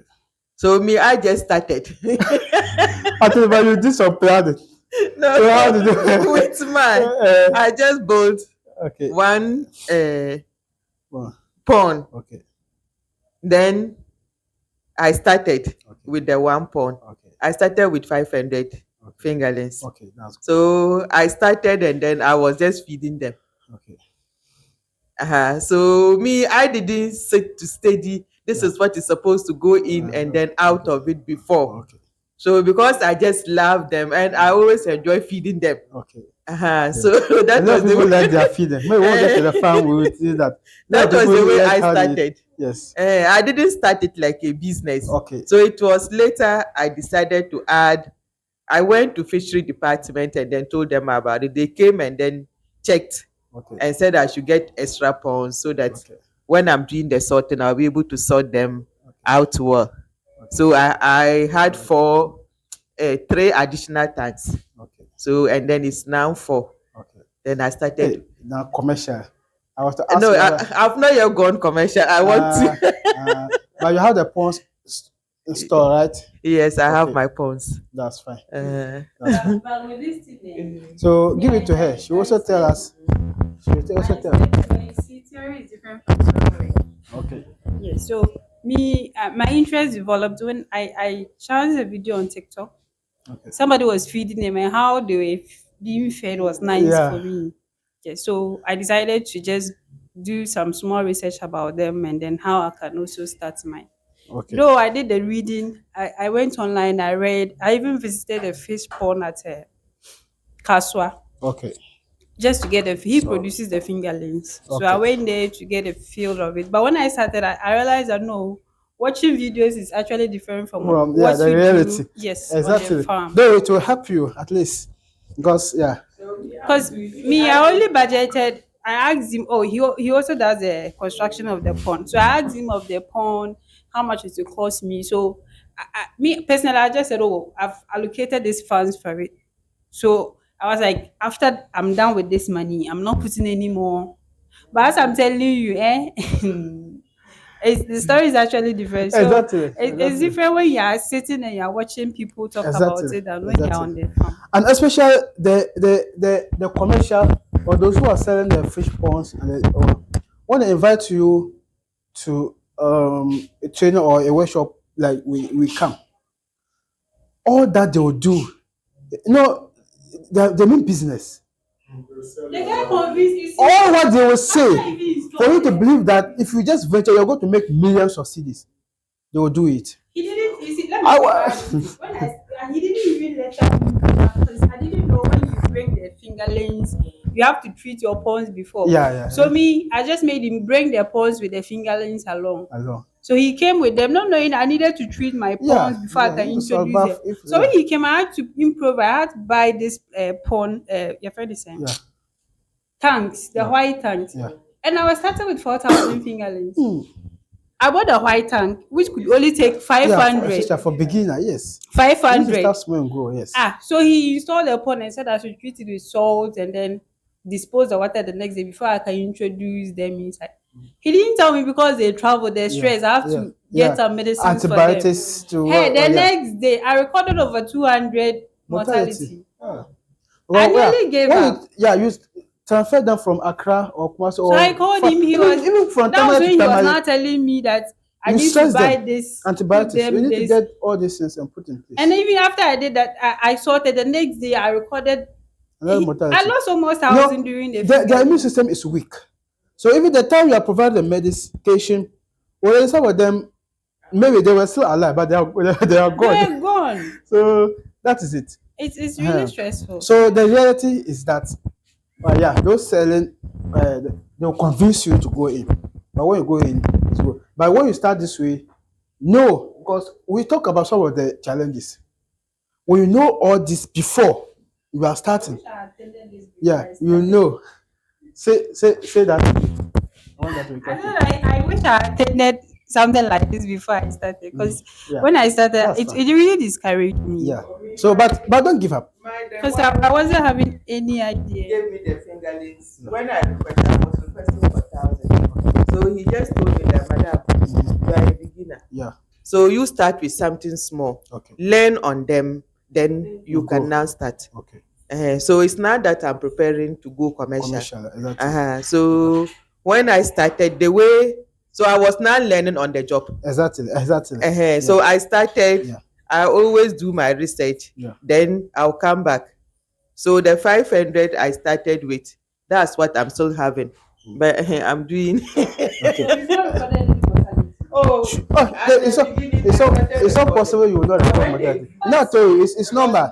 But some can weigh 3.5. Are you still keeping them? Or you have a plan for them? How many months? Hey, then if So Lazuli, it's now I if want to Lazuli start people, commercial. if Lazuli and co they hear of you, they will come and they come to your farm. The actual one, those practicing point and kill. Most of them, the actual one, big ones, like her own. Last week I smoked some Yeah. Hey, then that's fine. and they are in my feet. Hey, I know she said she started not commercially. Maybe so. So it's now I'm going to go commercial. So I So need tutorials like this so yeah. that it will guide you. That was why I asked. maybe in future I'm also smoking. Maybe we have another session where we talk about how to add value, especially the smoking. I also smoke. I Yeah. read about it. Then okay, that's good. Even when you visit my channel, I've smoked a lot of well, and I have videos. You And I can, have a small oven, so Oven. that's what that's fine. That's fine. So talking of fingerlings, that's where we start fish farming. Now we talk about planning session. Now we assume that you have now planned, you have set up your farm. So after setting up your farm, after treating the ponds, like they said, if it is concrete, the treatment is complicated, like she explained. But if it is tapoli, it doesn't need that much. You can just salt bath it. If you say salt bath it, you put salt solution. Just add salt in water, and you wrap it, or you leave it in the pond over a day, or you can just wrap it one day if it is tapoli or plastic. But concrete is complicated. She explained that. So we assume you have done all that. You are going to stock fingerlings. You are going to put in fingerlings. And like we said, the fingerlings, you need to get the best species. Like catfish. Catfish has over 15 different types of species. And all of them, they're all catfish. But all of them, they have different systems, different growth rate. Have you seen? Some have strong immune system. And they are very good because if they have strong immune system, it means that disease cannot easily kill them. Some have weaker immune system, they can easily die. Some grow faster, some grow lower. Like her fish, about 1 year and they're 3K and above. Personally, I kept fish over 1 year, and some are not even still up to 1 kilogram. Though some are higher, but I couldn't get a single one that was up to 3 kilograms. Imagine. So they also vary. So before you stock your fingerling, make sure that you get it from the right source. Get the right species, and then you stock. It's going to help you. Avoid overstocking. Overstocking is when you stock the fish more than the capacity of the fish pond. That's overstocking. So when you overstock, that's a lot of consequences. Competition for resources like oxygen. And if the oxygen is low, they will die. And because they are more, they will be competing. They will produce more waste. They are always eating and defecating. So when you change your water and you don't have filtration system, 2-3 days, the water is dead, thick, you have to change again. It's not going to help you. Overstocking, it can lead to cannibalism. We'll talk about cannibalism later. They will eating each other. I don't know why you experience that in your farm. Oh, sometimes you drink the water and see heads. Yes. Maybe I'll show you images. It just had the color of the change. And my Yes. girls too, when they just do mistake, I'll go there. Oh, I'll come and read for this. Exactly. So all underfeeding contribute to that. And then avoid understocking. Understocking is just the opposite. You have stock lesser than the capacity. This one, they'll grow very well, but the thing is that you are losing. You as a farmer, you are losing because after harvest, the amount of feed that you could get, if you stock properly, you are losing some fish. So the good way is to know this size of the fish pond can take this amount of fish, and then you start the balance. So you do not overstock and you do not understock. So it's very important to consider that. Now, we stock fingerlings. We talk about feeding. There are several ways of feeding, but these are commercial feed. And the commercial feed, they are made of pellets. The experienced fish farmer, they know. But if you don't know, they are pellets. If they are so smaller, the pellets are smaller. Even when like fry, it's even just powder. Uh-huh. And so the size of the fish will determine the size of the feed to give them. And the feed also comes in different nutritional differences. This 2 mm here. I wish the picture is clear, but they are clear here. This is 8 mm. So this is it's smaller.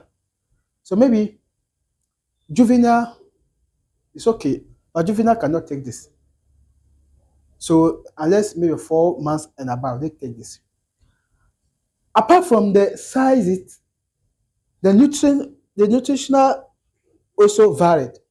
This contain nutrients that are not here, the proportion, and all are done considering the growth of the fish. So these are commercial feed. So apart from the commercial feed, there are other ways that you can also complement, because it's so highly recommended that you ignore the commercial feed completely. But the cost of feed is also very, very important because it's taking most of your production cost. So there are ways you can complement the commercial feed. That will help you reduce the cost. But we always try to incorporate the commercial feed. For instance, about the commercial feed, Amara, what do you also help or give your feed, your fish? I never go with the commercial feed. Okay. But first, when I stopped them, because we had the 2 millimeters wasn't in town. Okay. So I used to blend this Peter School Boys. What is that? Yura. You're okay, yes. So I would blend it with a blender. Okay. And then I was feeding them, so I had the feed. That's good. And sometimes I feed them with rice. What boiled kind? rice. Boiled rice. Okay. If I boil the rice and then leftover rice with an oil in it, Okay. then I do feed them. Okay. Do you also have something that complement you use or commercial? You see, like she said, some people always they just take, especially catfish. There are kind of fish that take almost anything that is consumable. So if anything comes to the pond and they touch it and can eat, they will take it. The consequences, they don't care. So you have to be careful. And if people say, oh, yeah, I just want to do my farm, when they eat and leftover feed, I'll come and give to them. They will eat, but they won't grow. Yes, that's the case. So have you ever tried the natural feed, like plants own, maybe azola and water lettuce and those things? They are very good. Personally, I haven't grown them at my side. Yes. That they are plants. You grow them, you add it to them, and they'll eat it. It's natural. But even upon all that, yes, I do. Even videos. I even have videos about them. Yeah, that this color it won't give it brighter the skin. So you grow them and you give it to them and they eat. But whichever, try to that one will reduce the amount of commercial feed that you give them. So at the end of the day, your cost of production will be lower. Yes. So I said avoid overfeeding. But I can tell us some of the consequences of overfeeding. Overfeeding is very dangerous. Yes. Very, very dangerous. Okay, sometimes when you overfeed them, the feed melts in the water and then it reduces the oxygen level of the water. Okay. And sometimes you see them struggling in the water. Yeah, sure. So you waste your feed and then the fish too will not be healthy because they'll be struggling in the water, competing for oxygen. And finally, they will die unless you do something about it. You have something to add. If the species overfeeding themselves, that one it has no like negative. If you feed them over, yes. I'm just curious about it. They will not eat all. They will not eat all. They will leave the feed in the water. So once they eat and get satisfied, they leave it. So the case is that when you give them more than they require at that time, like she said, when they take and they are satisfied, they leave the remaining feed. And this feed, if they are in the water, within some few time, it will dissolve. Like she said, it will dissolve or melt in the water. And what it does, the reason why the oxygen is reduced is what is going to introduce what we call ammonia. And high ammonia in the fish pond is a rival to oxygen. It's depleting oxygen. It's eating up oxygen. Let's put it that way. So when the feed introduce the high ammonia or the ammonia will reduce the oxygen level. And just like all of us, oxygen is life for the fish. There's a dissolved oxygen in the water. That's why they're able to breathe in. We all know how fish breathe. That dissolved oxygen is happening then. So if there's no oxygen, they cannot breathe in the water. And finally, if you don't do something, they will die. Like my case, it was oxygen depletion. So the issue is that when you are going to feed them, something measure, we don't believe in that measurement. The best to do is what we call responsive feeding method. Madam, this is very important for you to take note. Overfeeding. Responsive feeding method. Before I explain the responsive feeding method, fish, they do not have appetite at all times. There are times that they have high appetite, there are times that they have low appetite. And that is also influenced by factors like we say temperature, we say metabolism. If they don't digest and remove the previous feed and you are giving them feed, they don't have high appetite. So, for instance, if they have high appetite at the time and you give them, let's say, 2 cups and they eat it very well, tomorrow or the next time you go to feed, they might not have that same high appetite. You might give them 2 cups and possibly they'll not eat all.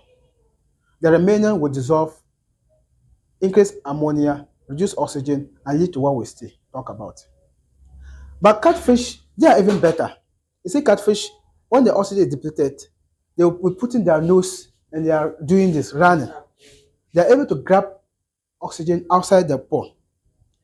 And they can do that for hours before finally they will give up. They are better. But tilapia, my brother, my sister, if there's no oxygen, because they don't have that characteristics of putting out their nose and breathe. They only depend on only the oxygen that's in the water. So if the oxygen is not there, they are dead. That's why tilapia, few people are rearing them here.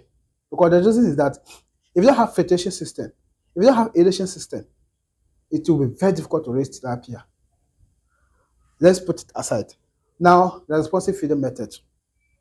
Like I said, if they don't have the same appetite at the same time, to be able to tell what at this time they like to eat more or they like to eat more, you do the responsive feeding method. And what you do is that you are going to give them small at a time and observe how they eat. You may have your standard measurement.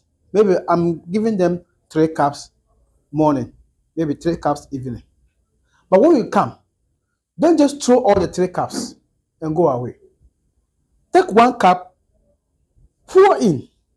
If it is a big cup, don't even pour all. Pour small and see how they are reaction. If it's catfish and they are energetic and they are strong at that time, they will rush to their feet. They will be buk, buk, buk, buk. Then you know that then you give them more.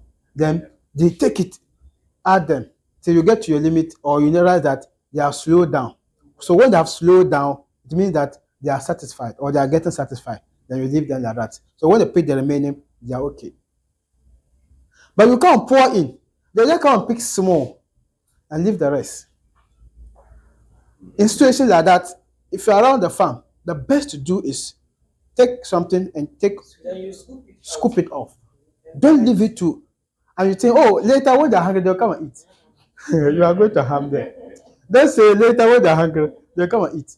It will dissolve in the pond and then, so scoop it out. And there are times too, they will even eat all the feed, but they'll vomit it. Yes. They'll eat it, you not eat the feed again. And later, especially something will happen, or they will rush and then you see the fish feed out. They just vomit it and like that. So that's why it is so good to stress your fish before feeding or stress them after feeding. If I say stress them, to do something that will make them active. Either you are harvesting or you are sorting or something like that. Don't do that. So if it is ideal, if you're going to do any of that, don't feed them immediately. Maybe if I'm going to harvest them this morning or today, after I fed them yesterday, today I'm not going to feed them. But when you feed them and the feed is still in there, you're going to harvest them, or you're going to sort them, or you're going to stress them, or you're going to give them medication. They will be stressed. Then the feed they will vomit it. And it's also part of the reason that they will not eat. I have a video on that, why your cat will not eat, in the channel. So, and all that. So feeding, I'm spending my time here because it is causing a lot of loss to fish farmers. If you don't manage your feeding very well, and maybe you think that, oh, let's give them more feed for them to grow.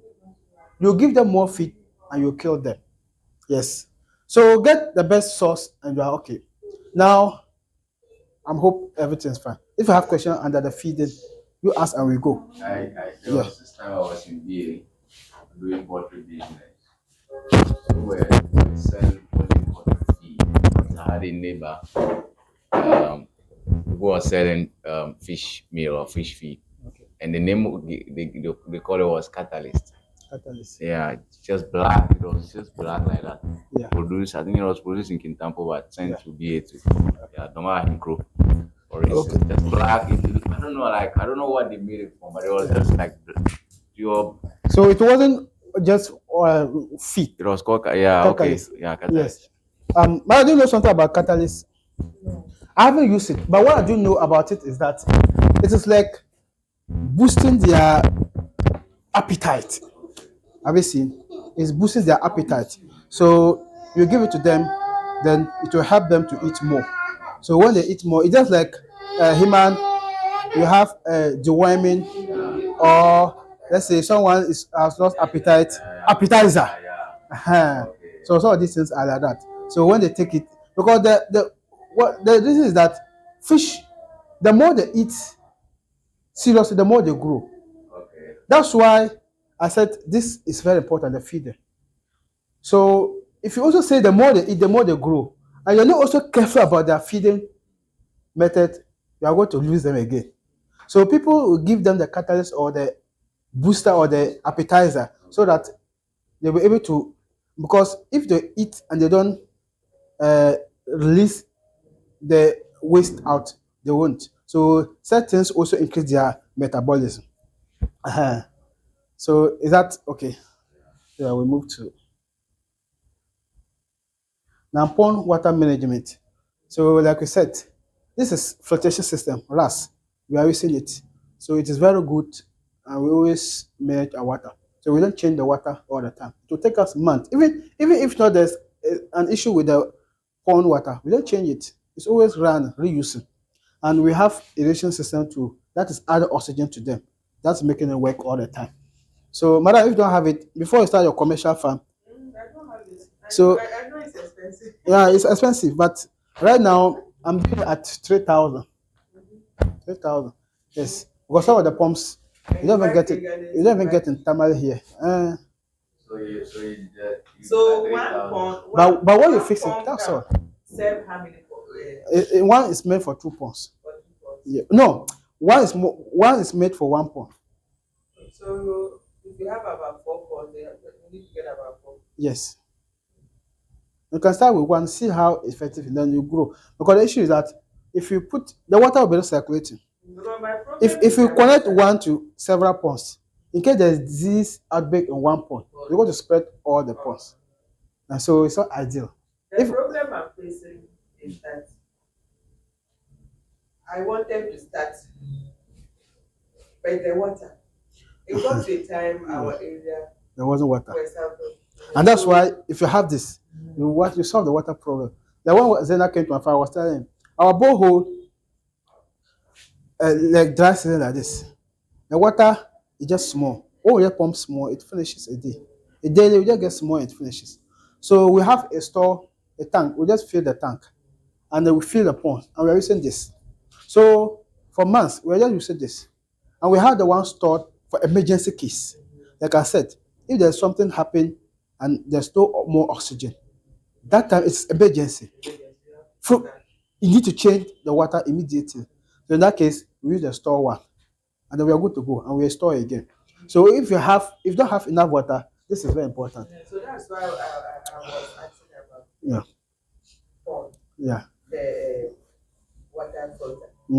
So it's very important. That's So why either I one. asked that with fingerless, you can just be Yes, recycling the water. and that's even very Because important I for want to stock. yeah, But my fear is the water. the water. So if you get this installed, you are good to go. Because when I kept the other ones I used to change the water every week. Every week. Every week, and then it got to a time they can stay for a month without changing the water, and then they are okay. Okay. So that is the thing. If you don't have this filtration system, you frequently have to change the water. Maybe a week, at most 2. And when it is dirty and you don't change it, even you also when you come, the smell that you are going to send, the smell alone, you will not like it. Everybody around will be crying, oh, you are fine smelling. And the fish themselves, they are going to die because the water will be thick and they can't survive in there. So we need to always change the water. But if you have the system, you are good to go. And now when you're changing the water, I asked my brother and he mentioned that, especially we're using the pump pipe water. If not, it is emergency. Don't drain the water out completely because the sudden change will shock them. So when you take the outlet and the water is going out, when the level is small to finish, then you can lock it and put in the water. Or if you have enough water and you want to change everything, when it is about to finish, be adding the water and let the outlet still be going. That way, you have not changed the condition once. So as the fresh water is coming and the old one is going, it will be neutralizing. And then they will be adapting to the change. They will be adapting to the change. By the time you change it completely, they are adapted to the change and they're okay. Because fish, the sudden change of their environment is affecting them. You just remove them from this water and into another water. The water that put them in, that's what I was telling you earlier. You might think that it is very clean, but the sudden change is not good for them. So change it gradually, and then you don't cause shocks to them. So that's the water change. Sometimes we didn't pipe bond water. Sometimes the treatment centers, they will treat it with high chemicals. Yeah. So if you just change it, all of a sudden it will affect them. And so when you do that, at least what he said, maybe neutralizing it as it goes. Okay. So when you finish, sometimes you even do it like that and then they'll still be struggling. Okay. So the best is when you change it, you always observe to see what is happening. Yeah. If you see that they are struggling, then you can just get your bitter leaves and then you put it inside the water to help them. Okay. So the bitter leaves is very important when you are treating your fish. Maybe. So now, as part of the fish farm management, we have called sorting. As the fish are in the pond, their growth rate is never the same. It's just like human. Sometimes you see twins, one is taller, one is shorter. Them two the same. So when they grow at different level, you need to do what we call sorting. You need to separate them. That's why it's recommended that when you're going to start your fish farm, you start with at least 2 fish ponds, at least, so that when you are growing them together, and then maybe a month, 2, 3 months time, you realize that some are small, some are bigger. Then you sort them. And when you're going to sort them,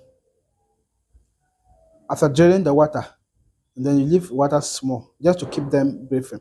Then we take bigger ones into, or those with the same size into one pond, and those with another same size to another pond.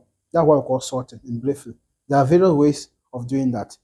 So when you do that, you are going to have uniform fish. For instance, if you have sorted these ones as big ones and they are all bigger ones, if one is weighing 1 kilo, The rest, you are rest assured that even if they are not 1 kilo, but the range will be the same. Maybe the differences will be some few grams. But when you don't do that, you have one weighing 3 kilos, and you have one fish which will be up to 1 kilo. Yes, I'm sure you explained that. So the sorting will help. And then when you don't sort them too, the cannibalism that we talk about, like fish eating themselves, it's going to be high. The bigger one will eat the small ones. So sorting them too is very important at this stage. Now, yeah, because of the time, I just trying to. Now, marketing of fish. Zena said that's what she loves most, but her child wouldn't allow him. So, marketing, frankly speaking, especially catfish, it is the major challenge in Tamale here. That's the reality. The fish I just finished selling, I sold them for several months. Even though there were many, I sold them for several months. And until I finished selling them. So after you rear the fish to harvesting stage, unfortunately, there's no market for them. Yes. So if you are fortunate, and during the time that you are going to harvest, you contact those buying in large quantities. Like we have Tamale here, we have swat fat fish, the swat fast food, we have luxury, we have King David, some of them, those partisan point and kill. So some of them, they buy a large quantity. They can just come to your farm and possibly if you don't and buy all your fish. But they want them live, you're going to put them there. And them too, they want their fish to be bigger, at least 1 kilogram and above. Even some, they even want 3 kilograms and above, like luxury. They said they want bigger ones. So if you read that up to that, and you are fortunate the time you are harvesting, you contact them and they're in need, you will not see the struggle for market. But if they're not in need, Tamale here, Tilapia is in Sabla. Excuse me, the typical Dagombe people. We don't eat catfish, and they attribute it to some spirituality. So that's affecting the market here. It is difficult to get the natives to buy. So most of those who are buying the catfish are the non-native people. Recently, I discovered something, but then I almost finished selling. Someone told me that I should target the Nigerian people who are in Tamale here. Yes, and when I did that, I really, though I've not sold to them, but I got the results. I talked to one lady. She mentioned to a friend, so the friend they came and bought some. So I told them to link me to some of their chop bars. They linked me to two, and I went, and all of them told me that, or both two bars told me that they needed some. They were buying from somebody. They always take supply from me. So we exchanged contacts. So they told me that when they need, they will call, even though they didn't call, and my fish finished. So I actually got the results. So it means that if you do your marketing strategy well, you are going to make it. And you can also leverage on the digital marketing platforms. Like, especially my brand is discovered mostly through the social media or my marketing. If you're on my platforms or following other platforms, I do share. That's how I market. But the reality is that you have keep the fish to harvesting stage. You have not do any marketing. You haven't posted them on any platform. You have not gone to any chop bar. You have not gone anywhere. And you say you want market.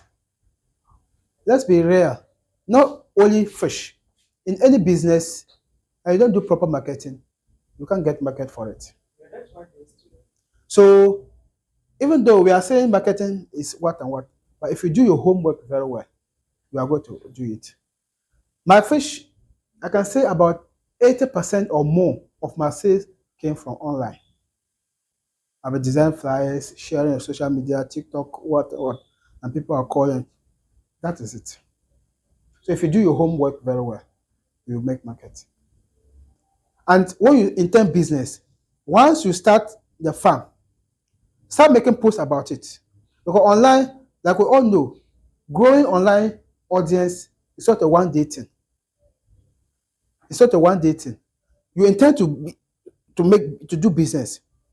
Maybe if you want to be, or you are familiar with Facebook, Once you start your farm, create a Facebook page, or if it's your personal page, start sharing pictures, images, text about fish. Your followers or people will follow you based because you are into that. And those follow you already, if you are using your existing accounts, they know that you are into fish. So one day, when you tell them that you have fish for sale and you put in pictures and videos, they know that yes, you indeed have fish. But they don't know you as a fish farmer. Then one day you just come and put your fish. They may think you're a scammer. So online presence, if you want to be serious in that, don't ignore it. And once you start your farm, start doing your marketing. And it's going to open a lot of doors. Let me open for discussion here. Because, like I said, it's a major challenge. A lot of farmers are complaining, even including ourselves. But at least it has helped us a lot with the online system. So, what ways, not even, not only fish, let's see, what ways can you market your products to be successful?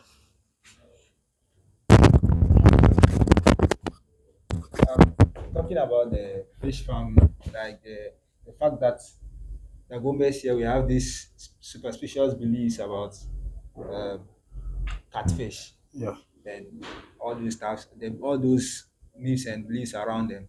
So I think if unless we market them on the social media or in other ways, even if you are not able to do that, kind of links, those who are outside Tamale, outside the northern region, so that you can produce them, then export to those regions. Especially if you are smoking. Yeah, Because if you're not smoking, unless you have a cold store, how am I going to call it? yeah, deep freezer. Deep freezer, because exporting the raw will not be easy. So that's another way option. Yes. So how do we make sure that the market? Some people don't even want the frozen ones. Yeah, sure. They just want to. They just Fresh. want fresh to see it alive. If Yes. only you can kill Yeah. for them. Yeah. So some will think that maybe the fish is dead. That's why Yeah, it's frozen. It's frozen, yes. Like So my they farm, just want some it people alive. just come to my farm because they want you to bring them alive. Then they will get hold of them and kill them. Yes. So that is it. That's the reality.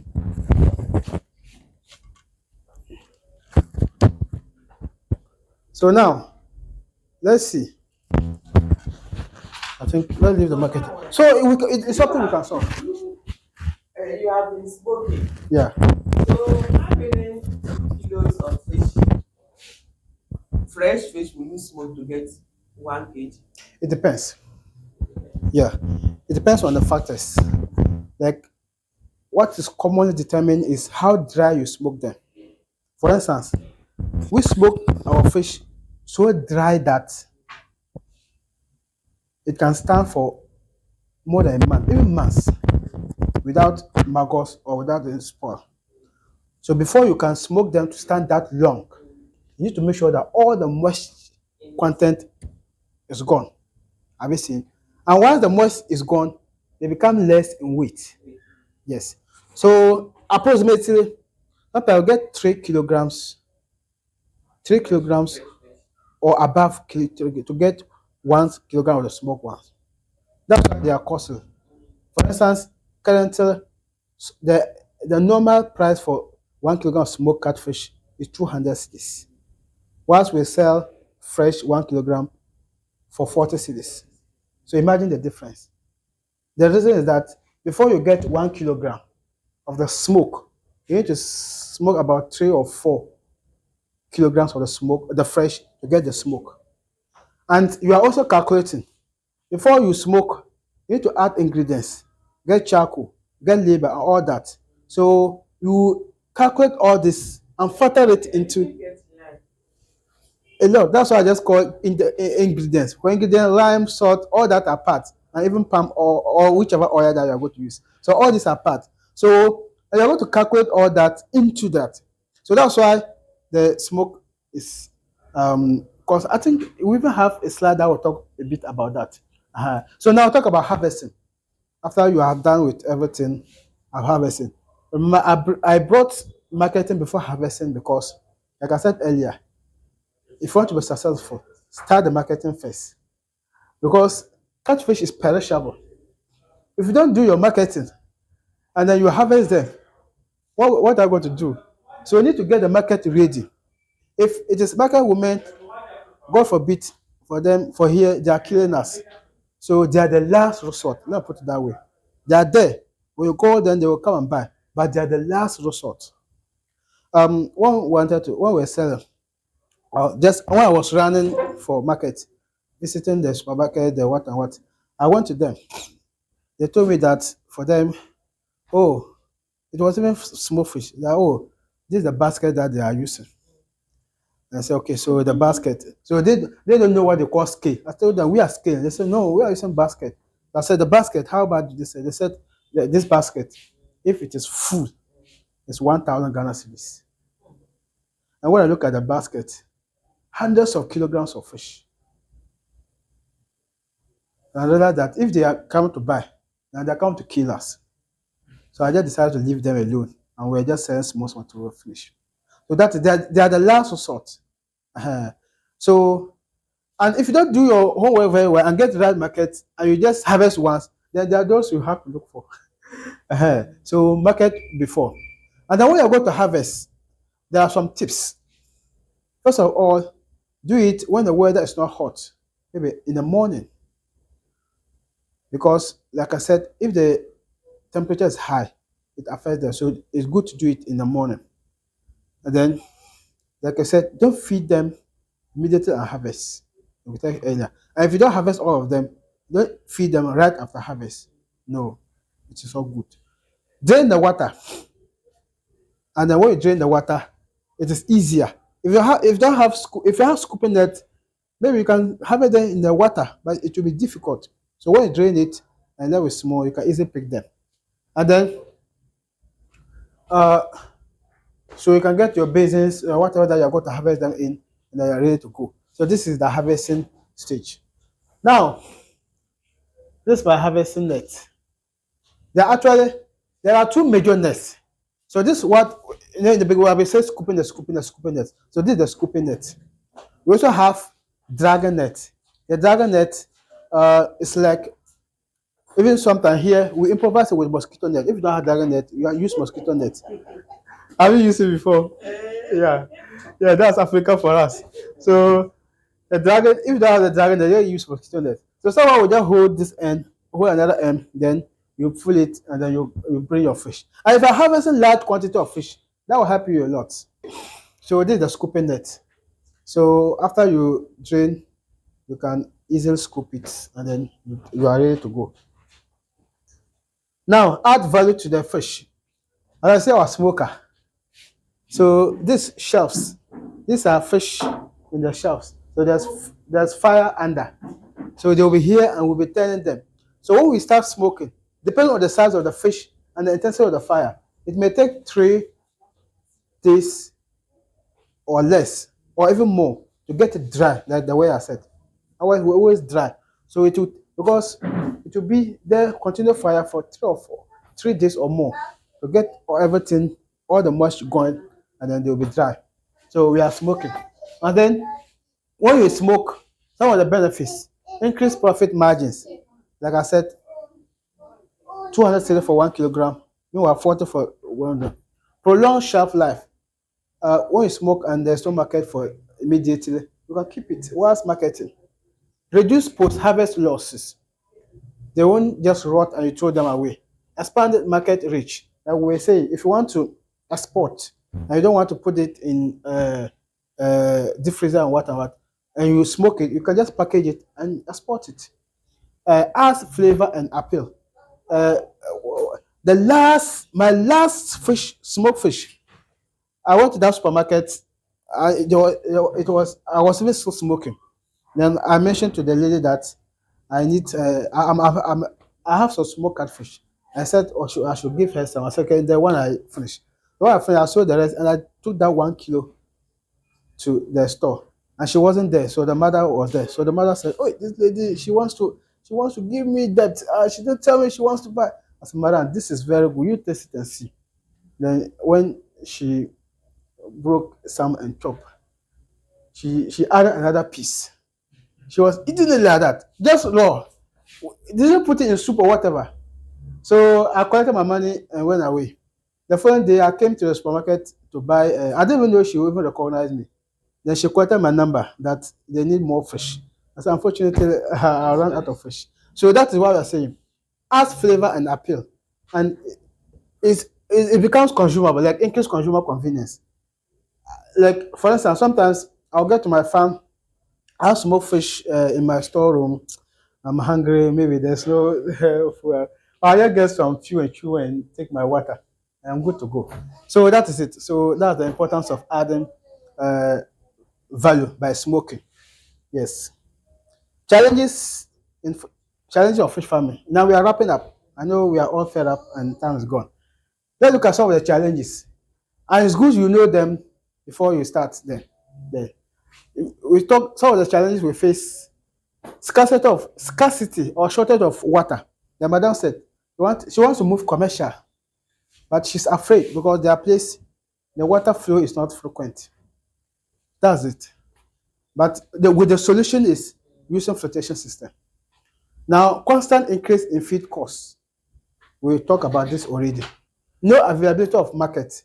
We talk about it and we give some options on how we can market your distance.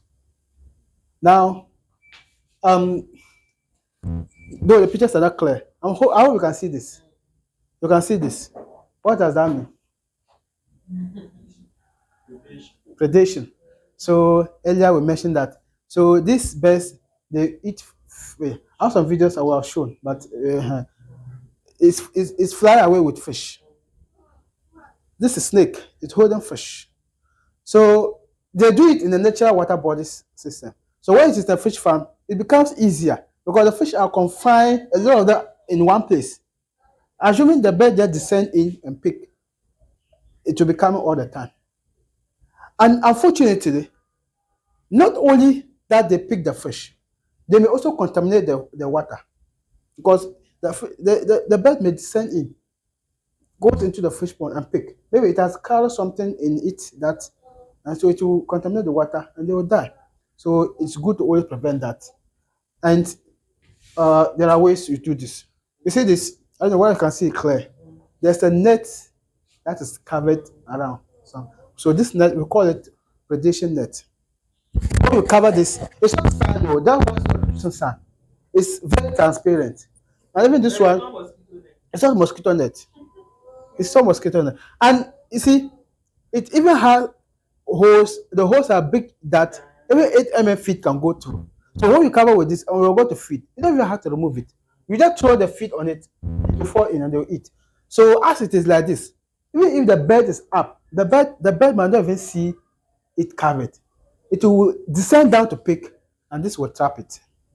So this is one of the ways to prevent your farm from predation. And that's what I was telling you, that one of the disadvantages of using earthen pot is preventing predation. It will be difficult to cover your earthen pot with this, unless it will be difficult. So this is one way. Another way is to fence, especially if it is earthen pond. You can fence it so that the reptiles, like the snakes, they can't get in. So that's the predation. Another challenge of fish farming is cannibalism. That's what Madam was saying. You drain your water and you find bones of fish in there. Sometimes not even this head, it has been eaten by other fish. So others, they consume each other, especially catfish. You come and the fish is floating, or you pick it, half is gone, or one part is gone. It has been eaten by others. And catfish, the way they are, it will be eating it while it is still alive. Yes. And they want blood. So for them, when they see blood in one of them, and that one is just strong and not active, they will consume it. Or that one is very weak and they are hungry, you consume it. Or it is smaller and it is bigger than it and it's hungry, it will consume it. One day I came to my farm in the morning, I saw a fish, a big one. It was just floating on the surface. So I picked it up and there was a small fish that was hooked on the throat. It swallowed it and then it didn't go inside the stomach, and it was hanging, and then the big one also died. So both of them were dead. So that's the cannibalism. So it is that intensive. So sometimes it will succeed in swallowing it, but it will take days for it to digest. So during those days, it will be weak, and it will also contribute to the reason why they will not eat. So at that time, when you give it feed, it's still starting to digest the earlier feed, so it won't eat. That's why you should be careful when feeding. So that's cannibalism. So mortality. This is mortality. Remember I told you that I lost fish in my pond. You see, and it began with all though when a fish die, how we know it will be floating. All of them have turned upside down. So when you come to your farm and then you see your fish, usually they are lying this way. They can be on the surface and they're okay, they're alive. But once you see it turn outside, then the stomach side will turn this way. It means it's dead like that. Yeah, sorry. And that's the last thing you will not want to see in your farm. Yes. So you will come, if you come in the morning, mostly, and you just check and you haven't found one there, the first thing you say, thank God. Yes. And when you see, and it is one, two, you're okay. But when there are many, your heart begins to pump because you are losing. But one die, two die, that one is normal. But it's even intensive when they are still small. But when they grow, maybe that it will get to a stage like 1 kilo and above, 500 grams above. And it will take you weeks, days, and you don't even see mortality again. I mean, you only see mortality when there's cannibalism. So when they are bigger, cannibalism is higher. But when you also give proper maintenance, feed them well and whatever, the cannibalism too will be low. So fish dying is one of the sad things so conclusion. So fish farming is a rewarding venture, but it takes seriousness if you want to be successful in it. So with proper management, fish farming can be enjoyable and profitable. Yes. So despite the limitation of fish farming, its benefits outweigh its limitation. So we therefore recommend that if you want to go in there with all your food. Thank you. And that is the end of our presentation.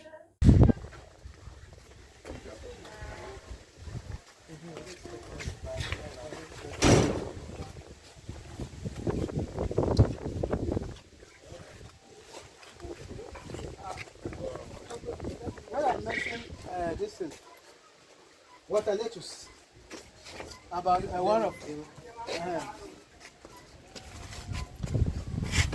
Okay. So you see the one of the vegetables that they eat. So you see that it has roots under.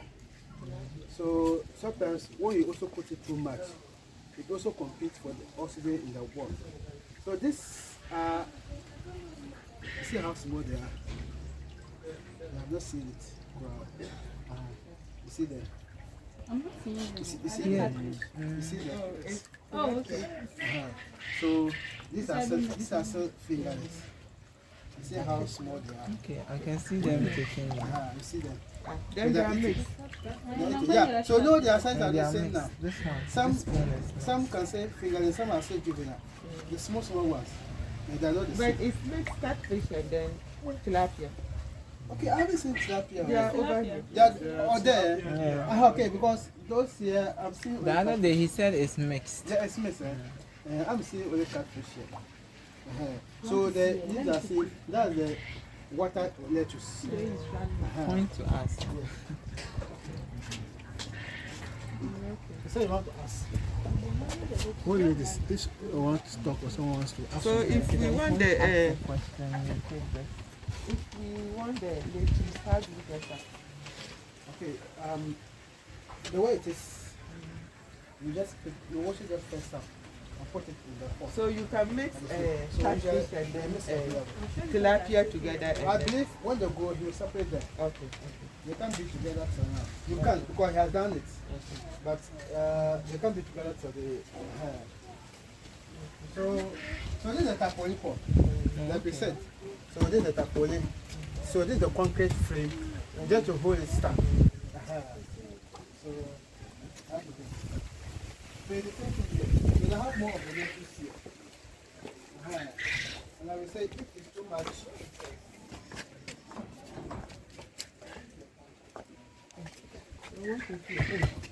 Hey. So this feet, this should be 2.5 mm or so. They are very small. I mean the feet. So now, see they are good. So you just go spread them. If you want, he will just give you some. Then you also go and put it in. Okay. So these are bigger fish. So come and see this. Hey, they are run under. You see them? You see them? So this ones, few of them can. They should be around 800 grams. We are saying one that can reach 1 kilo. Maybe this one can reach 1 kilo. Maybe few of them will reach 1 kilo. A majority of them will not be up to 1 kilo. You see that. So this, like if you are going to feed them, it should be 8 mm. The bigger pelleted ones. Yeah. So this is for small fish. Small ones. So all these are the taporico. So I can see this text for the cotton. They are small, so the big ones, they will die.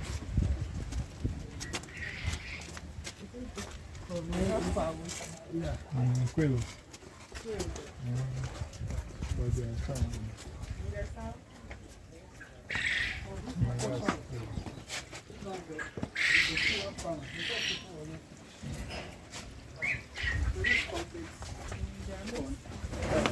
Yeah, I'm see the tilapia. So, yeah, okay, I can feel the tilapia.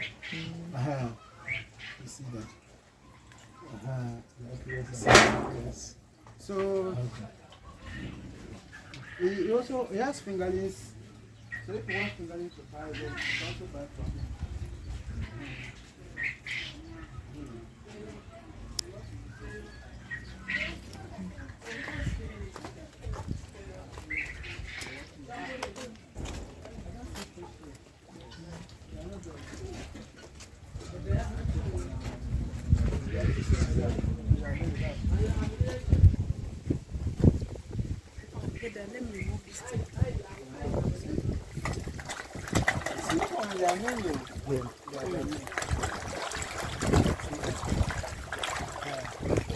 So these ones, they are not equal size. I can see some even up to 1 kilo, but some are maybe 200, 300 grams. They are not the same size. So now usually, you see these containers, usually they used to transport the fish. If I buy fingerling, or even growing up fish, you just pour some water in there, put it in, and transport it to wherever. You can send it far away. So that's it. So this is scooping net, but it's locally made. You can see that, yes. They just made it local with mosquito nets. So that is it. That's scooping net. Okay, this one.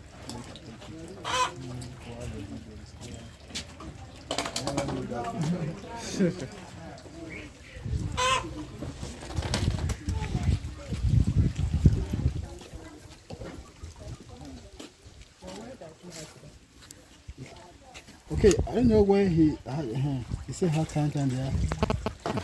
Very beautiful. Very beautiful.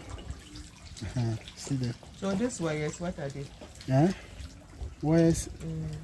It could be a liter. That's a ratio. Liter system. So it's added oxygen. You see the bubbles that are forming. So it's added oxygen there. So there's another one line there. But this one they're not effective. So that's it. So that is connected to a pump. So the pump is pushing the air into it, adding the oxygen to them. You see how small they are. So that's how they'll keep growing. They'll keep growing. They'll keep growing. So So this fingerling, so they can grow to juvenile. Juvenile is quite bigger than this. So that's it. I have to take pictures, videos. I take pictures.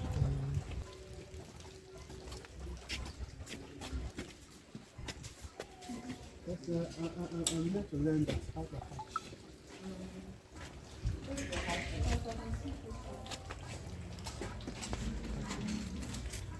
I take a less man.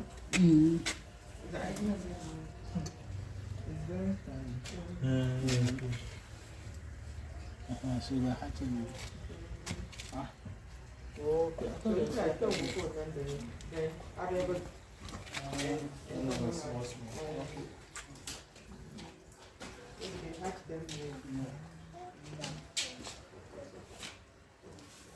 You have not seen. There's one you. But Ilum check. Is it on it? no, it's under Check, where check. the bubbles are.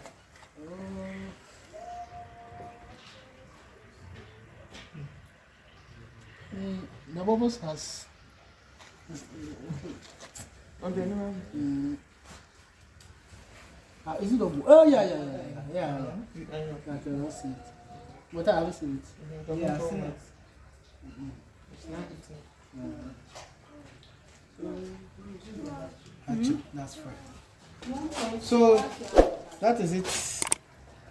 If you are okay, at least we have filled some of what we have discussed in the classroom. So I think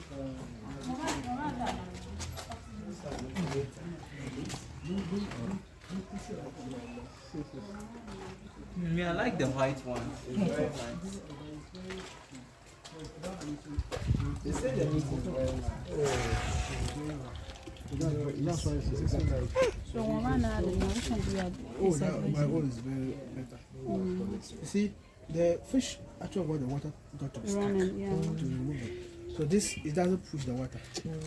And some of them they do have this, but they call it to fill that water. So that one it will push the water and it will not be stuck. You want us to fall? You want to clean the water. Where is pushing?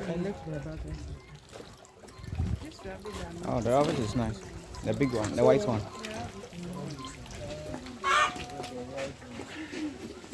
That is it.